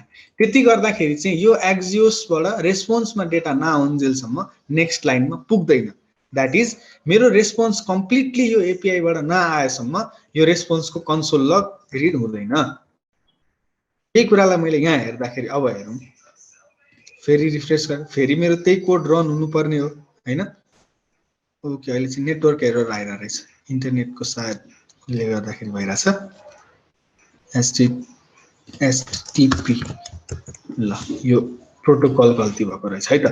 अब हेरौँ त डेटा एरे भनेर आइरहेछ, अघिसम्म प्रमिस पेन्डिङ भनेर आइरहेको थियो, तर अब चाहिँ डेटा पनि डिस्प्ले भइरहेछ। सो त्यो डेटामा चाहिँ हामीले हेर्न सक्छौं हाम्रो दुईटा नेम है, 0 मा आशिष 2 मा ब्रोडवे भन्ने कुरा यसरी आईडी 1 र 2 मा डिस्प्ले भइरहेछ। सो त्यो रेस्पोन्सको डेटा मात्र लियौं भने त हामीले हाम्रो एपीआई को डेटा फेच गर्न सक्ने रहेछौं, हाम्रो एपीआई मा डेटा आउने रहेछ है। अब यो रेस्पोन्सको डेटा भनेको रेस्पोन्स भित्रको डेटा हेर्यो भने यो पार्टिकुलर एपीआई को डेटालाई फेच गर्न यसो दुईटा एरे मात्र आयो, दुईटा एलिमेन्ट है त्यसले चाहिँ नेम र आइडी भन्ने कुरा हामीलाई दिइराछ। यसरी चाहिँ हामीले एउटा मक सर्भर क्रिएट गरेर सर्भरसँग इन्टरेक्ट गर्न सक्छौँ रियाक्टको प्रोजेक्टमा। अब मैले यही कुरालाई प्रिन्ट गर्नलाई, यही कुरालाई हाम्रो HTML मा देखाउनलाई जसरी एरे हुँदाखेरि म्याप लाएर देखाएँ, त्यस्तै गरी अब्जेक्ट हुँदाखेरि त हामीले डट अपरेटर लाएर जावास्क्रिप्टमै देखाए जसरी देखाउन सक्छौँ। ओके, सो यसरी एपीआई को कन्सेप्ट आइसकेपछि चाहिँ यो भनेको त के भयो त भन्दा हामीले चाहिँ अब यसरी पोस्ट रिक्वेस्टमा एड गर्ने हैन, गेट रिक्वेस्टमा फेच गर्ने कुराहरु त गर्यौं। त्यस्तै गरी हाम्रो रिक्वेस्टमा फर एक्जाम्पल मानौं मलाई नेममा चाहिँ नेम स्ल्याश कुनै यदि नेमको चाहिँ आशिष भन्ने मात्र छ भने चाहिँ त्यो पार्टिकुलर नेम मात्र दे भन्ने चाहियो रे। त्यो सेन्ड गर्दाखेरि त आउँदैन, किन भन्दा त हाम्रो जेसन सर्भरले एउटा पार्टिकुलर प्याकेजले उले जे एन्ड पोइन्ट दिइराछ त्यो पार्टिकुलर एन्ड पोइन्ट मात्र युज गर्न पायौं हामीले है, त्यो पार्टिकुलर एन्ड पोइन्टलाई मात्र काम गर्न पायौं।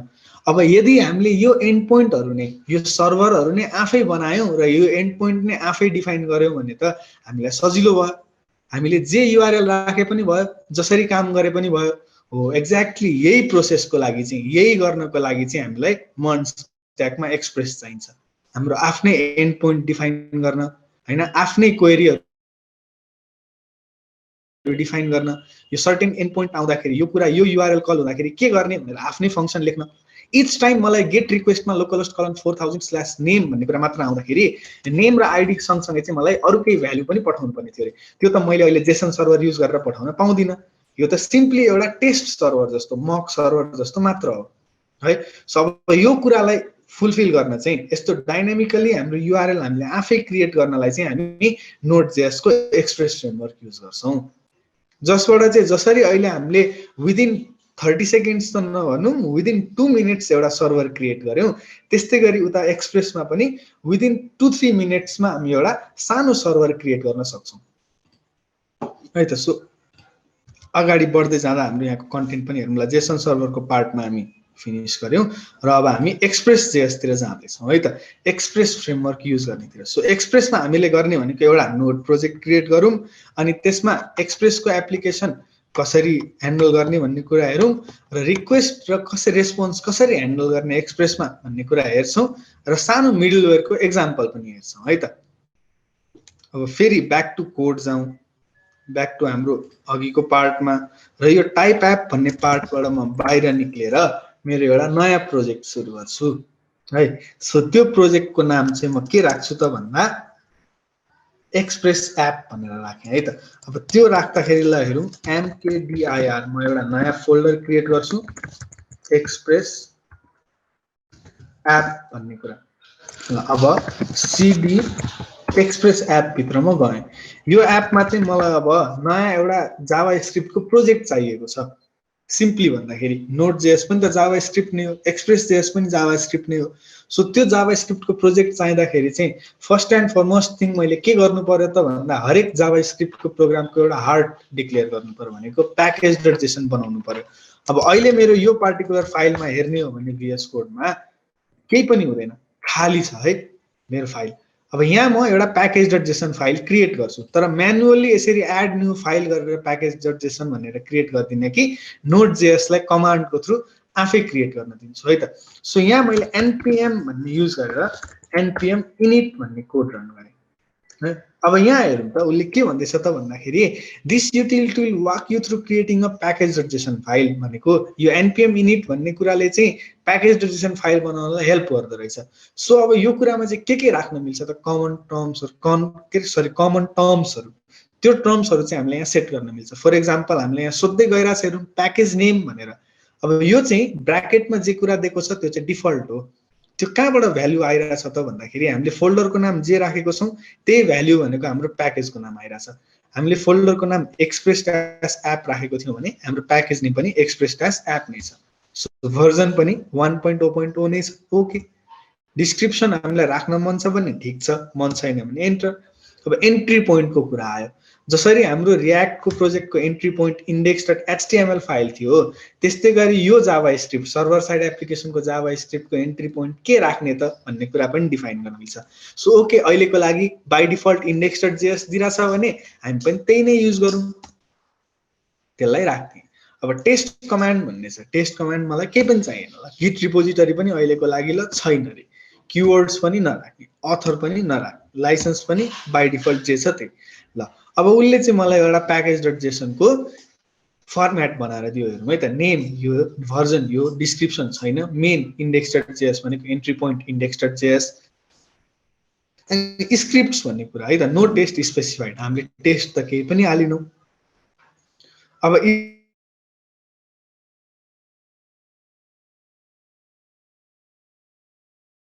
यहाँ हेर्न सक्छौँ एउटा प्याकेज डट जेसन भन्ने फाइल क्रिएट भयो र यहाँ चाहिँ हामीले अघि जुन इन्फर्मेसन हेरेको थियौँ त्यही पार्टिकुलर इन्फर्मेसन भइरहेछ है त, त्यही पार्टिकुलर इन्फर्मेसन चाहिँ रन भइरहेछ। अब त्यस्तै गरी हाम्रो एन्ट्री पोइन्टको फाइल भनेको के छ त, इन्डेक्स डट जेएस। सो त्यो इन्डेक्स डट जेएस भन्ने फाइल म यहाँ क्रिएट गर्छु, इन्डेक्स डट जेएस है। अब यो फाइलमा, यो इन्डेक्स डट जेएस फाइलमा चाहिँ मैले मेरो कोडहरू, मेरो रन गर्ने कोडहरू लेख्नु पर्यो। सो त्यो रन गरेर अहिले चाहिँ सिम्पली मेरो एउटा जावा स्क्रिप्टको फाइल हो है, जावा स्क्रिप्टको प्याकेज हो। मैले प्याकेज डट जेसनमा पनि कतै यहाँ डिस्क्राइब गरेको छैन कि यो मेरो एक्सप्रेसको एप हो है, एक्सप्रेस जेएस युज गर्छ यसले भनेर। अब सो त्यो एक्सप्रेस जेएस इन्स्टल गर्नु पर्यो फर्स्ट अफ अल युज गर्नलाई। त्यसमा पनि हामीले जेसन सर्भर एक्जियोस इन्स्टल गरे जस्तै गरी यहाँ एड एक्सप्रेस भन्ने कुरा गरेर है त ल। अब एक्सप्रेस भन्ने प्याकेज चाहिँ हाम्रो डिपेन्डेन्सिजमा आएर एड भयो है, डिपेन्डेन्सिज एक्सप्रेस भन्ने कुरा। अब यो एक्सप्रेसलाई युज गरौँ, यहाँ युज गर्नलाई सिम्पली उतापट्टि हामीले इम्पोर्ट गरे जस्तै गरी यहाँ पनि त्यही इम्पोर्ट फोल्डरलाई हेरौँ है त, const express equals to use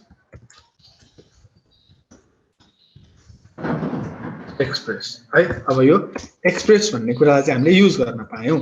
तर अब यसको इक्विभ्यालेन्ट चाहिँ के हो त, मैले रियाक्टमा एउटा इम्पोर्ट, यतापट्टि अर्को तरिकाको इम्पोर्ट लेखिराख्दाखेरि चाहिँ, सरी युज लेखेको छु, रिक्वायर हो है, हैन। अब यो एक्सप्रेसको इक्विभ्यालेन्स चाहिँ के हो त, यसले कसरी काम गरिरहेछ त भन्दाखेरि हामीले रियाक्टमा गरे जस्तो यो भनेको पनि के हो त, इम्पोर्ट एक्सप्रेस फ्रम एक्सप्रेस भन्ने कुराको इक्विभ्यालेन्ट हो। यस्तो हामीले रियाक्टमा इम्पोर्ट गरिरहेछौँ भने त्यही कुरा नोड जेएसमा आएर कसरी गर्नु पर्यो त, कन्स्ट यहाँको express equals to require from कहाँबाट त भन्दा एक्सप्रेसबाट भनेर इम्पोर्ट गर्नु पर्यो। अब सिम्पली हामी यो पार्टिकुलर एक्सप्रेसको एप क्रिएट गरौँ है त, यो पार्टिकुलर एक्सप्रेस युज गरेर चाहिँ एउटा एप बनाऊ। सो हेरौँ, कन्स्ट एप इक्वल्स टु एक्सप्रेस भन्नेको फंक्सन भनेको हामीले जुन यहाँ एक्सप्रेस इम्पोर्ट गरेको छौं हैन, रिक्वायर गरेको छौं, त्यो एक्सप्रेसको एउटा फंक्सन चाहिँ एप भन्ने क्रिएट गर्यौं। अब हाम्रो यो एप्लिकेसनले चाहिँ, यो इन्डेक्स फाइलले चाहिँ एक्सप्रेस युज गर्छ भन्ने कुरा चाहिँ हामीले यहाँबाट थाहा पायौं। सो अब त्यो एक्सप्रेसमा हेरौं है त, हामीले अब राउटहरु कसरी ओपन गर्न सकिन्छ।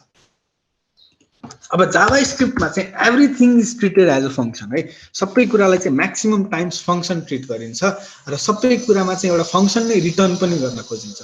सो अब यो पार्टिकुलर प्रोजेक्टले, मेरो यो प्रोजेक्टले, मैले भर्खरै बनाएको नोड.जेएस को प्रोजेक्टले चाहिँ रियाक्टले 3000 पोर्टमा रन गरे जस्तै गरी मेरो यो प्रोजेक्ट चाहिँ कुन पोर्टमा रन गर्ने भन्ने कुरा पनि मैले डिफाइन गर्नुपर्छ। सो त्यो डिफाइन गर्नलाई चाहिँ हेरौं, म सिम्पली app.listen भन्ने अर्को फंक्सन युज गर्छु जसमा चाहिँ मेरो पोर्ट नम्बर दिन्छु। ल मानौं 4010 भन्ने पोर्ट नम्बरमा चाहिँ म मेरो जावास्क्रिप्टको यो प्रोजेक्ट, एक्सप्रेसको यो प्रोजेक्टलाई रन गर्न चाहन्छु। सो अब त्यो प्रोजेक्टले के लिन्छ त, आर्गुमेन्ट भन्दा एउटा पोर्ट नम्बर लियो, अर्को चाहिँ कल ब्याक फंक्सन। हेरौं त, सिमिलर टु रियाक्टको फंक्सन हैन, रियाक्टमा पनि फंक्सन यस्तै गरी डिफाइन गरिरहेको थियौं हामी, जस्ट अगाडि चाहिँ कन्स्ट भन्ने एउटा नाम डिफाइन गरिरहेको थियौं। अब यहाँ चाहिँ यो कल ब्याक फंक्सनले चाहिँ हाम्रो एपले लिसन गर्न थालिसकेपछि के गर्ने त भन्ने कुरा डिफाइन गरिरहेछ। सो त्यहाँ चाहिँ हामी के गरौँ त भन्दा, ल console log app is listening to port, कुन पोर्टमा त 4010 मा भनेर डिफाइन गरिदियौं। ल यति मात्र कोड लेखेँ मैले, अहिले एक्स्ट्रा कोड केही पनि लेखेको छैन। अब यहाँ हेरौँ, यो पार्टिकुलर ब्र्याकेट क्लोज भयो, तर मेरो यो app.listen को ब्र्याकेट क्लोज गर्न मैले बाँकी थियो। त्यति गर्दाखेरि यहाँ अब एरर छ केही पनि छैन। सो यो पार्टिकुलर कुरालाई मैले सेभ गरेँ। अब रन गर्नेतिर जाउँ है त। रियाक्टमा त हामीलाई package.json मा डिफाइन्ड थियो रन गर्नलाई के गर्ने भन्ने कुरा, तर यहाँ त स्क्रिप्ट्समा डिफाइन छैन है। कसरी रन गर्ने त्यसलाई भन्दाखेरि हामीसँग Node.js को प्रोजेक्ट हुनाले node index.js भनेर हामीले रन गर्न सक्छौँ। अब हेरौँ त हामीले लेखेको कन्सोल लग यहाँ टर्मिनलमा डिस्प्ले भइरहेछ। App is listening to port 4010 भनेर है त। App is listening to port 4010 भनेको कुरा डिस्प्ले भइरहेछ।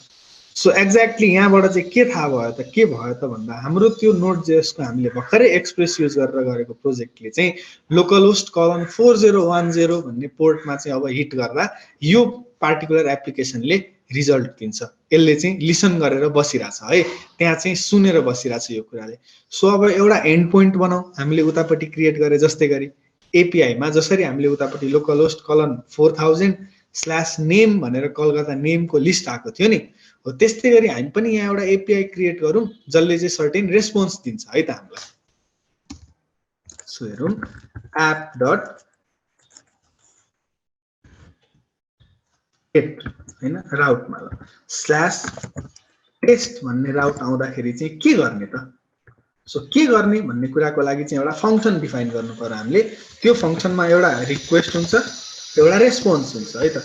रिक्वेस्ट भनेको हाम्रो यो पार्टिकुलर जसले हिट गरिरहेछ सर्भरमा त्यो ठाउँबाट पठाउने रिक्वेस्ट र हामीले के रेस्पोन्स पठाउने त त्यसको आधारमा त्यो रिक्वेस्टमा चाहिँ हामीले के पठाउने भन्ने कुरा चाहिँ रेस्पोन्स। सो यहाँ app.getTest को ठाउँमा चाहिँ हामी के गरौँ त भन्दा सिम्पली रेसको जेसनमा चाहिँ भनेको रेस्पोन्सको जेसनमा चाहिँ हामी सर्टेन भ्यालु पठाउँ र यो जेसनमा ल मेसेज भन्ने कुरा चाहिँ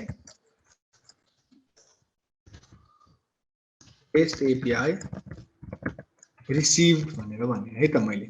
ल अब त्यसरी टेस्ट एपीआई रिसिभड भन्ने केसमा मैले मेरो लोकलहोस्ट कलन 4010/test भनेर रन गरे भने चाहिँ टेस्ट एपीआई रिसिभड भनेर रेस्पोन्स आउनु पर्यो। त्यो पनि इजिली चेक गर्न सकिन्छ पोस्टम्यानमा अर थन्डर क्लाइन्टमा। म यसरी नयाँ रिक्वेस्ट क्रिएट गरेँ र http:// कलन हाम्रो रन भएको पोर्ट भनेको 4010/test भन्ने बनाएको थियौँ हामीले। हेरौँ त index.js मा /test भन्ने क्रिएट गरेको छौँ। सो त्यो टेस्ट भन्ने कुरामा सेन्ड गर्दाखेरि app.get/test request.test सरी यसलाई हामीले फेरि रन पनि गर्नु पर्यो है। के चेन्जेस गर्यौँ भने चाहिँ हामीले हाम्रो यो नोडको प्रोजेक्टलाई फेरि रन गर्नुपर्छ त्यो चेन्जेसलाई देखाउनलाई। तो सेन्ड गर्दाखेरि अब बल्ल हेरौँ मेसेजमा टेस्ट एपीआई रिसिभड भनेर आयो। यो मेसेज भन्ने कुरा त हामीले यहाँबाट पठाएको कुरा रहेछ है। सो मैले अब यहाँ अर्को डिफिकल्टी एउटा के पनि छ त भन्दा मैले इच टाइम केही कुरा चेन्ज गरेँ भने मैले मेरो सर्भरलाई फेरि रिस्टार्ट गर्नु परिरहेछ। अब यसको लागि पनि केही न केही राम्रो फंक्सन त होला हैन, केही न केही गर्न त मिल्ला। सो त्यो केसमा चाहिँ हामीले नोडमन भन्ने एउटा कुरा हाल्न सक्छौं जसले चाहिँ हाम्रो यो पार्टिकुलर प्रोजेक्टमा चेन्जेसहरु आफै देखेर आफै रिड गरेर चाहिँ हाम्रो सर्भरलाई रिस्टार्ट गरिदिन्छ है। सो त्यो नोडमन एड गर्न पनि सिम्पली हामीले अरु प्याकेजेस एड गरे जस्तै yarn add nodemon भनेर एड गर्न सकिन्छ। ल नोडमन भन्ने प्याकेज पनि इन्स्टल भयो। अब मैले मेरो एपलाई रन गर्दाखेरि चाहिँ node index.js भनेर गरे जस्तै गरी हेरौं nodemon index.js युज गर्न सक्छु। nodemon index.js अब हेरौं त app is listening to port 4010 भनेर भन्यो। अब मैले केही सर्भरमा मेरो केही कुरा चेन्ज गरेर जस्तो test API received in server भनेर मैले गरेर सेभ गरे भने मेरो यो प्रोजेक्ट अटोमेटिकली रिस्टार्ट भयो। हेरौं त restarting due to changes starting node index.js भनेर भनेपछि मेरो यो चेन्जेसलाई फेरि मैले यसरी सेन्ड गर्दा ल test API received in server भनेर रेस्पोन्स पाउन सके। नोडमनले चाहिँ त्यसरी काम गर्छ। सो ओके ल अब इच टाइम मैले यसरी nodemon index.js हान्नु नपरोस् यसको लागि पनि केही न केही त गर्नु पर्यो। सो यो कुरालाई लगेर म मेरो package.json को स्क्रिप्टमा राख्दिन्छु। यहाँ गएर टेस्ट जस्तै सर्भर भन्ने एउटा नयाँ कमान्ड बनाए र त्यो कमान्डमा चाहिँ nodemon index.js भनेर स्क्रिप्ट राख्दिएँ मैले। अब मैले नेक्स्ट टाइम देखि nodemon index.js हानिराख्नु परेन। yarn सर्भर गर्यो भने चाहिँ मेरो प्रोजेक्ट अटोमेटिकली रन हुन्छ। फर एक्जाम्पल ल मैले यसलाई क्यान्सल गरे र yarn सर्भर भनेर रन गर्दा फेरि त्यही कुरा रन भयो भनेपछि मैले आफ्नै एउटा स्क्रिप्ट यसरी डिफाइन गरेँ है त। अब मैले इच टाइम यो index.js मा अब कल गर्दाखेरि अर डेटा चेन्ज गर्दाखेरि आफै रिस्टार्ट पनि हुन्छ र हामीले स्टार्ट गर्नलाई एउटा बेग्लै पार्टको सर्भर पनि क्रिएट गर्यौं। अब यस्तै गरी हामी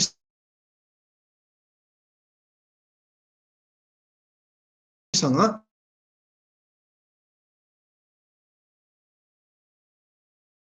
एउटा मंगूज भन्ने ओडी भन्दाखेरि हामीले ओडीएम भन्ने कुरा धेरै ओआरएम सँग सिमिलर कुरा हो। ओआरएम भन्ने पनि नयाँ टर्म होला। ओआरएम भनेको चाहिँ अब्जेक्ट रिलेसनशिप म्यानेजर है त। हाम्रो डेटाबेसमा अब्जेक्ट्सहरु हुन्छ भनेको टेबलमा डेटाहरु हुन्छ, त्यो डेटाबेसको रिलेसन म्यानेज गर्ने कुरा भनेको ओआरएम र ओडीएम भनेको अब्जेक्ट डेटा मोडलिङ है त। अब हामीले रिलेसनल डेटाबेस युज गर्दा चाहिँ ओआरएम युज गर्छौं, तर नन रिलेसनल डेटाबेस जस्तो कि मंगोडीबी है, जसलाई हामी नो एसक्यूएल भनेर पनि भन्छौं। अब नो एसक्यूएल को कन्सेप्ट पनि म अलिकति दिन्छु र त्यो नो एसक्यूएल भन्ने कुरामा युज गर्दा चाहिँ हामी ओडीएम भन्ने कुरा युज गर्छौं है, अब्जेक्ट डकुमेन्ट मोडलिङ भनेर। अब के डिफरेन्स छ त एसक्यूएल र नो एसक्यूएल मा भन्दाखेरि एसक्यूएल मा टर्म्सहरु जे हुन्छ, जस्तो फर एक्जाम्पल डेटाबेस भन्ने कुरा भयो, टेबल भन्ने कुरा भयो, टेबल भित्रको टपल भन्ने कुरा भयो, अर रो भन्ने कुरा भयो, त्यो भ्यालुजहरु चाहिँ यतापट्टि चेन्ज्ड हुन्छ। हाम्रो कुरामा अर्कै नामले राखिएको हुन्छ नो एसक्यूएल मा, एउटा रिलेसन मेन्टेन नगरिकन। फर एक्जाम्पल उताको डेटाबेस, रिलेसनलको डेटाबेस हाम्रोमा डेटाबेस नै भयो नो एसक्यूएल मा, रिलेसनलको टेबल हाम्रोमा कलेक्सन भयो र रिलेसनलको रो भन्ने कुरा हाम्रोमा डकुमेन्ट भएर ट्रिट हुन्छ। अब मैले यसको एक्जाम्पल हेर्ने हो भने एक्जाम्पल देखाउँदाखेरि चाहिँ मैले जसरी नो एसक्यूएल लाई चाहिँ एसक्यूएल लाई चाहिँ मैले PHP MyAdmin भन्ने इन्टरफेसमा हेर्न सक्छु, त्यस्तै गरी नो एसक्यूएल लाई पनि हेर्नलाई इन्टरफेसहरु GUI पनि छ र मैले CUI बाट पनि त्यो कुरा हेर्न सक्छु। तर इजिनेसको लागि चाहिँ GUI बाट देखाइरहेको छु म अहिले। सो त्यो GUI बाट देखाउनलाई चाहिँ डिफरेन्ट टुल्स, रोबो3D भन्ने पनि, कम्पास भन्ने पनि टुल्सहरु अभाइलेबल छ है त। जुन टुल राखे पनि भयो हैन, त्यसमा चाहिँ कनेक्सन गर्न लाउँछ सुरुमा एक्ज्याक्टली। अब त्यो कनेक्सनको पार्टमा चाहिँ के हुन्छ त भन्दा हाम्रो एसक्यूएल पनि सर्टेन पोर्टमा खुले जस्तै हैन, हाम्रो अरु सर्भरहरु सर्टेन पोर्टमा खुले जस्तै मंगोडीबी पनि त सर्टेन पोर्टमा खुल्छ। सो मंगोडीबी को लागि डिफल्ट पोर्ट भनेको 27017 हो है त। अब मैले त्यो पार्टिकुलर पोर्टमा कनेक्ट गरे र हेरौं त मैले डेटाबेसेसहरुको, मेरोमा भएको डेटाबेसहरुको लिस्ट देख्न पाइरा छु। यसमध्ये मैले एउटा 4 PM यो डेटाबेसमा पुगेरे। अब यहाँ हेरौं त क्रिएट कलेक्सन भन्ने कुरा देखाइराछ है। यहाँ भएको हाम्रो कलेक्सन्सहरु हो, यहाँ भित्र चाहिँ टन्नै डेटाहरु छ, यो भनेको टेबल्सहरु हो भन्ने जसरी रिफरेन्स लियौं।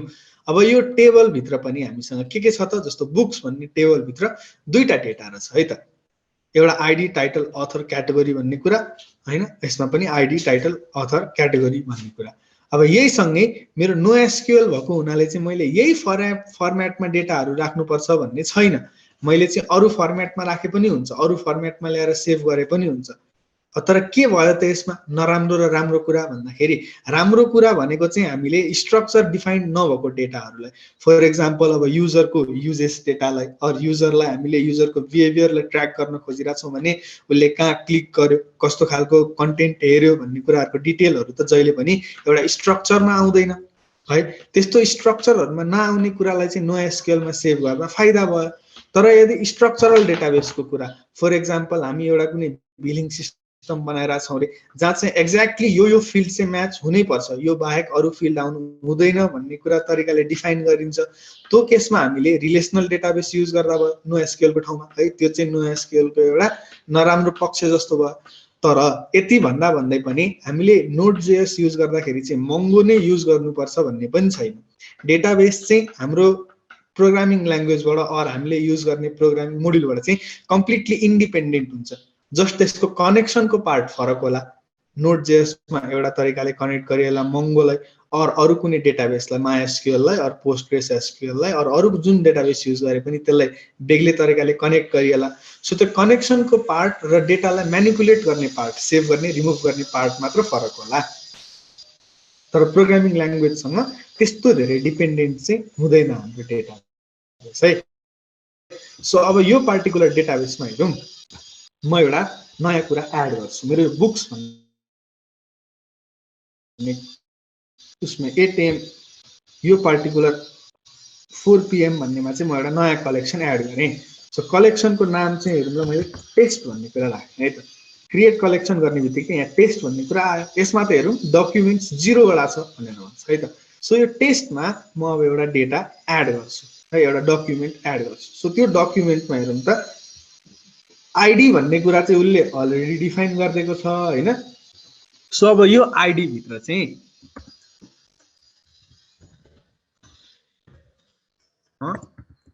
नेम भन्ने कुरा राख्छु। नेम भन्ने कुरामा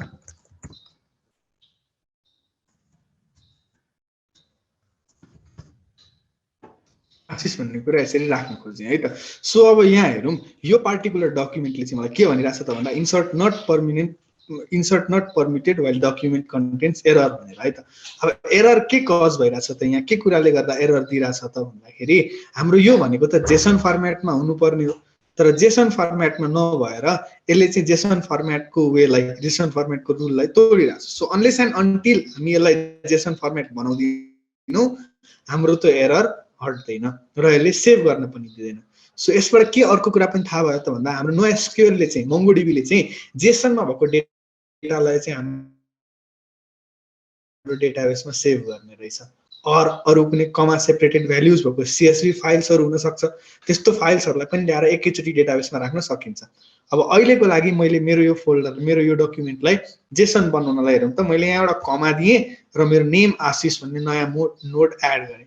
यसलाई मैले इन्सर्ट गर्दा हेरौँ आइडी र नेम भन्ने कुरा नयाँ इन्सर्ट भयो। अब सिम्पली म फेरि एउटा नयाँ डकुमेन्ट इन्सर्ट गर्छु र अघि नेम राखे जस्तै गरी अब इमेल राखिदिन्छु है त। अब यो पार्टिकुलर इमेलमा मैले फेरि अब फर्मेट मिलाउनु पर्यो। फर्मेट मिलाउँदा यहाँ चाहिँ अघि कमा बिग्रेको जस्तै अब अहिले हाम्रो फर्मेटमा के बिग्रिरहेको छ त हेरौँ। यो नेम भन्ने कुरा हामीले यसरी डबल कोटमा दिएको छैन नि त हाम्रो नोडको नाम। सो त्यो फर्मेट मिलाइसकेपछि हाम्रो एरर पनि गायब भयो र इन्सर्ट गर्दाखेरि अब यो पार्टिकुलर कुरा इन्सर्ट भयो।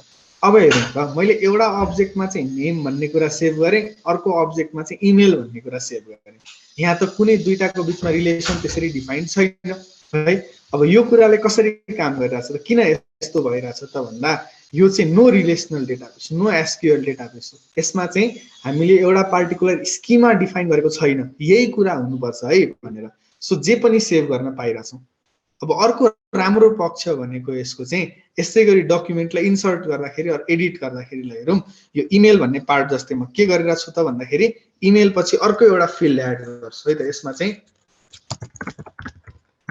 क्याटेगोरिज भन्ने कुरा एड गरिरहेको छु। ल म यो इमेल भन्ने क्याटेगोरीलाई चाहिँ कहाँ राख्ने त भन्ने कुरा। सो अब रिलेसनल युज गरेको भए यहाँ मैले एउटा पार्टिकुलर डेटा टाइपको भ्याल्यु मात्र राख्न पाउँथेँ, तर नन रिलेसनल युज गरेको हुनाले चाहिँ म यहाँ एरे अब्जेक्ट जे पनि राख्न पाउँछु। मेरो अहिलेको केसमा ल हेरौँ सिम्पली यहाँ चाहिँ मैले अब्जेक्ट राख्न मन छ मलाई है त। सो एउटा अब्जेक्टमा नेम भन्ने कुरा टेस्ट भनेर राखेँ। अब मैले यसलाई सेभ गरिदिँदाखेरि अपडेट गरिदिँदाखेरि हेरौँ त अब एउटा अब्जेक्ट राखिरहेको छु। सिमिलरली यस्तै गरी अब्जेक्टको ठाउँमा मैले एरेहरू पनि सेट गर्न सक्छु। सो एउटा स्ट्रक्चरमा बसिराख्नु पर्दैन मैले MongoDB-मा सेभ गर्दाखेरि। तर अल्टिमेटली यो कुरा भनेको त ह्याकरहरूको लागि पनि त राम्रो भयो नि त।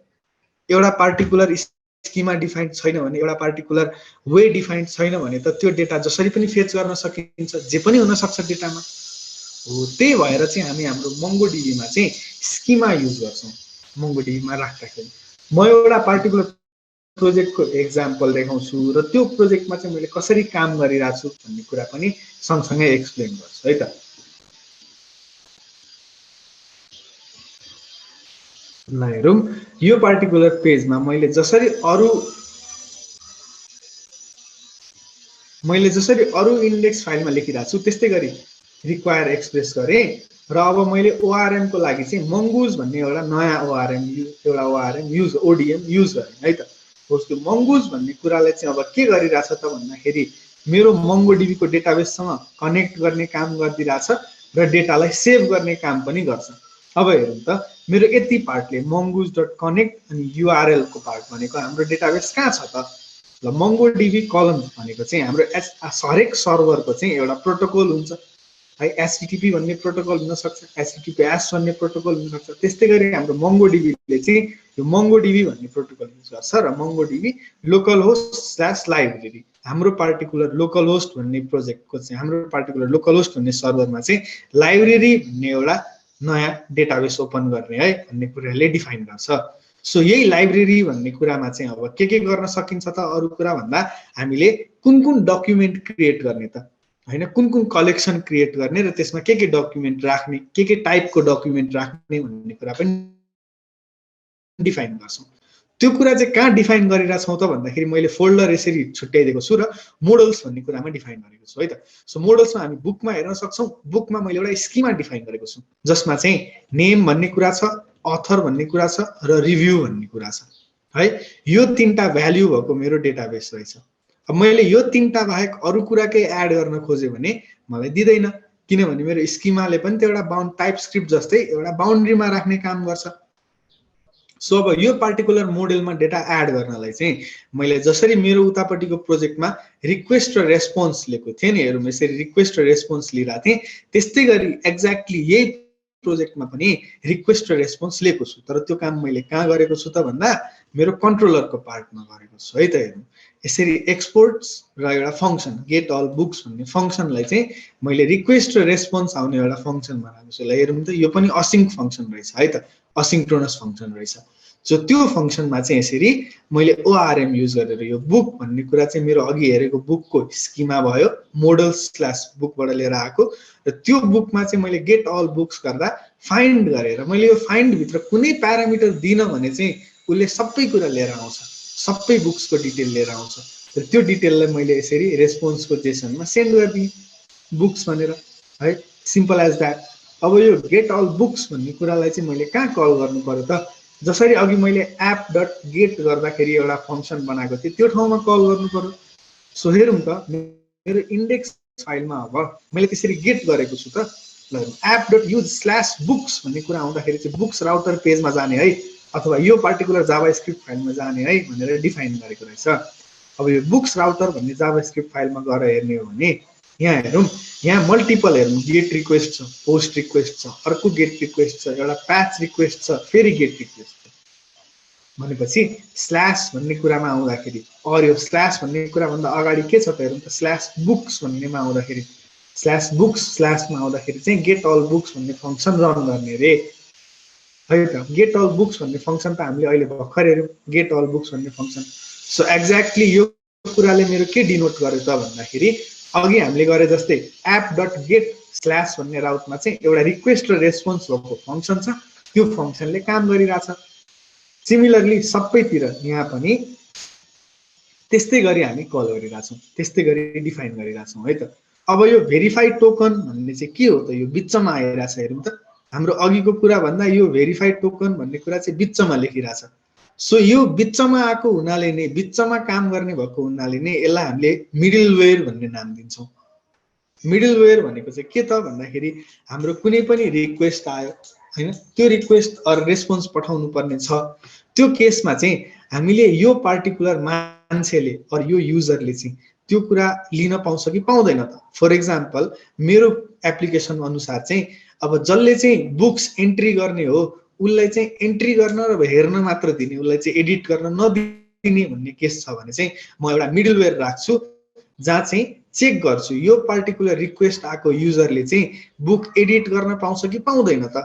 एडिट गर्न पाउँछ भने एडिट बुक बाई आइडीमा गयो, एडिट गर्न पाउँदैन भने सिम्पली भेरिफाइड टोकनबाट फेल भएर आयो है त। सो यो भेरिफाइड टोकन भन्ने फाइलमा अब मसँग सर्टेन टोकन छ समवेयर हैन मेरो रिक्वेस्टमा, त्यो कुरालाई मैले फेच गरे र त्यो फेच गरेर चाहिँ यहाँ के चेक गर्छु त भन्दाखेरि हेरौँ है त, भेरिफाई गर्छु मेरो मसँग आएको टोकन र मसँग भएको सर्टेन फंक्सनले चाहिँ त्यो कुरालाई भेरिफाई गर्छ कि गर्दैन त।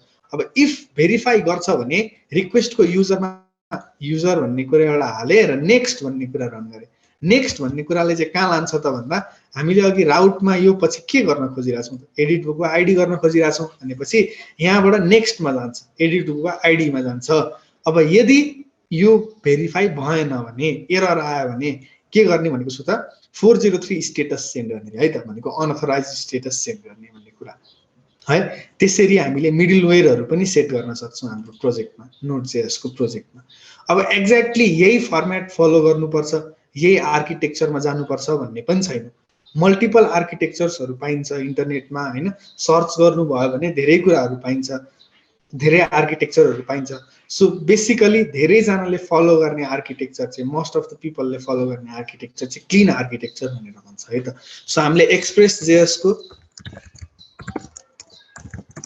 क्लिन आर्किटेक्चर भनेर खोज्यौँ भने यहाँ टन्नै हेरौँ त, जे बजेट Node.js क्लिन आर्किटेक्चर भन्ने रहेछ, अर्को पेन्जियोप भन्ने रहेछ, क्लिन आर्किटेक्चर Node.js भनेर टन्नै भेटिन्छ। सो यहाँ एउटा क्लिन आर्किटेक्चर भनेको चाहिँ एउटा ब्लक अफ कोडमा एडिट गर्दाखेरि चाहिँ अर्को ब्लक अफ कोडलाई केही पनि फरक नपरोस्, एउटा फाइललाई एडिट गर्दा अर्को फाइललाई केही पनि फरक नपरोस्, त्यस्तो तरिकाले बनाएको आर्किटेक्चरलाई चाहिँ क्लिन आर्किटेक्चर भनिएको छ। सो त्यो डिफाइन गर्नलाई पनि एउटै तरिकाले डिफाइन गर्न सकिन्छ, एउटै फोल्डर स्ट्रक्चरले मात्र त्यो अचिभ गर्न सकिन्छ भन्ने छैन। मल्टिपल फोल्डर स्ट्रक्चर्स जे बनाएर काम गरे पनि हुन्छ। सो अलिकति एक्सप्लोर गर्नुभयो भने गिटहबतिर अर ब्लगतिर त्यो क्लिन आर्किटेक्चरको बारेमा टन्नै कुराहरू भेट्नुहुन्छ। र अब एउटा कुनै स्ट्रक्चर फलो गर्दै हामी गइरहेछौँ भने अभियसली त्यो कुरामा ह्यान्डी चाँडै नै बन्छ है। र अर्को कुरा हेरौँ त, यो कोर्स भन्ने कुरा युज गरिरहेको छु है त मैले। अब यो कोर्स भन्ने कुरा के हो त एक्ज्याक्टली भन्ने चाहिँ हाम्रो यही एप्लिकेसनमा, अघि हामीले हेरेकै एप्लिकेसनमा फेरि हेर्न सक्छौँ। यहाँ चाहिँ मैले मेरो index.js मै सिम्पली एउटा app.use, यो एक्सप्रेस भन्ने एपलाई एक्सप्रेस युज गरे जस्तै गरी मैले app.use कोर्स भन्ने कुरा पनि गरिरहेको छु लाइन नम्बर 10 मा। सो कोर्स भनेको चाहिँ एक्ज्याक्टली फुल फर्म भन्दाखेरि चाहिँ क्रस ओरिजिन रिसोर्स सेयरिङ भनेको मेरो यो ओरिजिन, यो जाभास्क्रिप्टको प्रोजेक्टको, Node.js को प्रोजेक्टको ओरिजिन अर्कै होला, तर मैले अब फ्रन्ट एन्डमा युज गर्ने प्रोजेक्टको ओरिजिन अर्कै होला। फर एक्जाम्पल हाम्रो यही अहिले लोकल सर्भरमा पनि यो पार्टिकुलर Node.js अर्कै पोर्टमा रन होला, हामीले पनि त 4010 भन्ने पोर्टमा रन गरेको छौँ। सो त्यसलाई चाहिँ यदि अर्को कुनै रिसोर्समा है त, अर्को कुनै ओरिजिनमा चाहिँ रिसोर्स पुर्याउनु पर्यो भने हामीले कोर्स युज गर्नुपर्छ। अब यदि यो कोर्स युज गरेको छैन भने चाहिँ हामीले हाम्रो यो पार्टिकुलर Node.js को प्रोजेक्ट भित्र मात्र हाम्रो एपीआईहरूलाई युज गरेर डेटा फेच गर्न सक्छौँ। तर हामीले कोर्स पोलिसी युज गरेको छौँ भने चाहिँ हामीले अब हाम्रो अर्को रियाक्टको प्रोजेक्ट होस् अर एङ्गुलरको प्रोजेक्ट होस् अर लारावेलको प्रोजेक्ट होस्, त्यहाँ एपीआई फेच गरेर हाम्रो यो Node.js को एपीआईलाई लिएर आएर युज गर्न सक्छौँ। सो कोर्सले चाहिँ क्रस ओरिजिन रिसोर्स सेयर गर्नलाई चाहिँ हेल्प गरिरहेछ, एक्ज्याक्टली त्यसको फुल फर्म जस्तै है त, क्रस ओरिजिन रिसोर्स सेयरिङ जस्तै। सो यति कुराहरू हेरिसक्दाखेरि चाहिँ हामीले एउटा Node.js मा बनेको प्रोजेक्ट र React.js मा बनेको प्रोजेक्टलाई कनेक्टिभिटी गर्ने कुरा हैन, एपीआई फेच गर्ने कुरा र कसरी चाहिँ मन स्ट्याकमा काम हुन्छ भन्ने कुरासम्म चाहिँ समहाट आइडिया भयो होला। अब त्यसपछिको हामी अलिकति डिस्कसन गरौँ, मन स्ट्याकमा अरू अपर्च्युनिटिजहरू के छ त, कसरी लिन सकिन्छ। सो हामी यहाँ अहिले भएको सबैलाई फुल स्ट्याक बन्न त अभियसली इच्छा त होला, तर गर्न नसकिरहेको हुन सक्छ। अर फ्रन्ट एन्डमा चाहिँ अलिकति बढी इन्ट्रेस्ट भएको, ब्याक एन्डमा कम इन्ट्रेस्ट भएको, अर भाइस वर्सा, ब्याक एन्डमा बढी इन्ट्रेस्ट भएको, फ्रन्ट एन्डमा कम इन्ट्रेस्ट भएको मान्छेहरू पनि हुनुहुन्छ होला। सो हामीले यदि फुल स्ट्याकको एउटा सिकिरहेछौँ, स्ट्याक सिकिरहेछौँ भने चाहिँ हामी त्यो सिकिसकेपछि चाहिँ फुल स्ट्याकमै मात्र काम गर्छौँ, फुल स्ट्याक नै हुन्छौँ भन्ने पनि छैन। मलाई फ्रन्ट एन्डमा मात्र इन्ट्रेस्ट छ भने म फ्रन्ट एन्ड मात्र पनि गर्न सक्छु, ब्याक एन्डमा मात्र इन्ट्रेस्ट छ भने म ब्याक एन्ड मात्र पनि गर्न सक्छु, र डेटाबेसको मोडलिङमा मात्र इन्ट्रेस्ट छ भने म डेटाबेसको मोडलिङ मात्र पनि गर्न सक्छु है। सो एउटा फुल स्ट्याक डेभलपरले चाहिँ सबै काम नै गर्नुपर्छ, सबै एक्लै नै गर्नुपर्छ भन्ने पनि छैन। लार्जर वर्कस्पेसहरूमा त अझ फुल स्ट्याक डेभलपर भए पनि उसको एउटा सर्टेन रोल मात्र हुन्छ, कि त ऊ फ्रन्ट एन्डमा काम गरेर हुन्छ, कि त ब्याक एन्डमा काम गरेर हुन्छ, कि त डेटाबेसमा काम गरेर हुन्छ। त्यस्तो खालको सिनेरियोहरू पनि वर्कस्पेसमा टन्नै भेटिन्छ है त। सो त्यसपछि मन स्ट्याक गरिसकेपछि, मन स्ट्याकको अलिअलि नलेज भइसकेपछि चाहिँ अब अझ यसलाई एक्सटेन्ड गर्नलाई चाहिँ के गर्न सकिन्छ त भन्दा सिम्पली त्यही रियाक्टको केसमा टाइप स्क्रिप्टमा अझ बढी हेर्न सक्यो है। अनि टाइप स्क्रिप्ट सँगसँगै हामीले अरू रियाक्टकै फ्रेमवर्क जस्तो एसएसआर सर्भर साइड रेन्डरिङको लागि नेक्स्ट.js भन्ने फ्रेमवर्क हेर्न सक्यो, gatsby.js भन्ने फ्रेमवर्क हेर्न सक्यो है। त्यस्तो एक्सटेन्सन कुराहरू अझ पनि छन् रियाक्टमा अर जाभास्क्रिप्टमा जुन हामीले गर्न सक्छौँ। र सिमिलरली नोड.जेएस को पार्टमा पनि हामीले नोड.जेएस मा पनि विचार गरौँ, त्यहाँ रिक्वेस्ट रेस्पोन्स भन्ने कुरा लियौँ, डेटाबेसको अरू टाइप्सहरू लियौँ, तर त्यसमा चाहिँ हामीले यो टाइप स्ट्रिङ हो कि अब्जेक्ट हो कि नम्बर हो कि एरे हो कि भनेर डिफाइन गर्न सकेको छैनौँ। त्यहाँ पनि सेम रियाक्टको जस्तै प्रब्लम आउँछ होला है, डिपेन्डेन्सी अलिकति बढी हुने, मान्छेले चाँडै क्र्याक गर्न सक्ने भन्ने खालको जस्तो केही प्रब्लमहरू आउन सक्छ होला। सो त्यो केसलाई सल्भ गर्न नोड.जेएस मा पनि हामीले टाइप स्क्रिप्ट युज गर्न सक्छौँ। नोड.जेएस मा टाइप स्क्रिप्ट एउटा बेग्लै कम्पोनेन्ट बनाएर इम्पोर्ट गरेर पनि एड गर्न सक्छौँ, अर हामीले त्यो कम्पोनेन्ट नबनाइकन नोड.जेएस कै अर्को डिनो भन्ने फ्रेमवर्क जसमा चाहिँ टाइप स्क्रिप्ट पनि इनेबल छ, त्यस्तो फ्रेमवर्कहरू पनि युज गर्न सक्छौँ। सो यसरी चाहिँ हामीले अब मर्ज स्ट्याक पढ्दा पढ्दै अरू मर्ज स्ट्याक सिकिसकेपछि मर्ज स्ट्याकलाई अरू एक्सटेन्सनतिर पनि लान मिल्छ है त, मर्ज स्ट्याक बाहेक अरू कुरा पनि सिक्दै गर्न मिल्छ। ओके, सो यति नै थियो हाम्रो सेसन हैन, डे 3 सम्मको।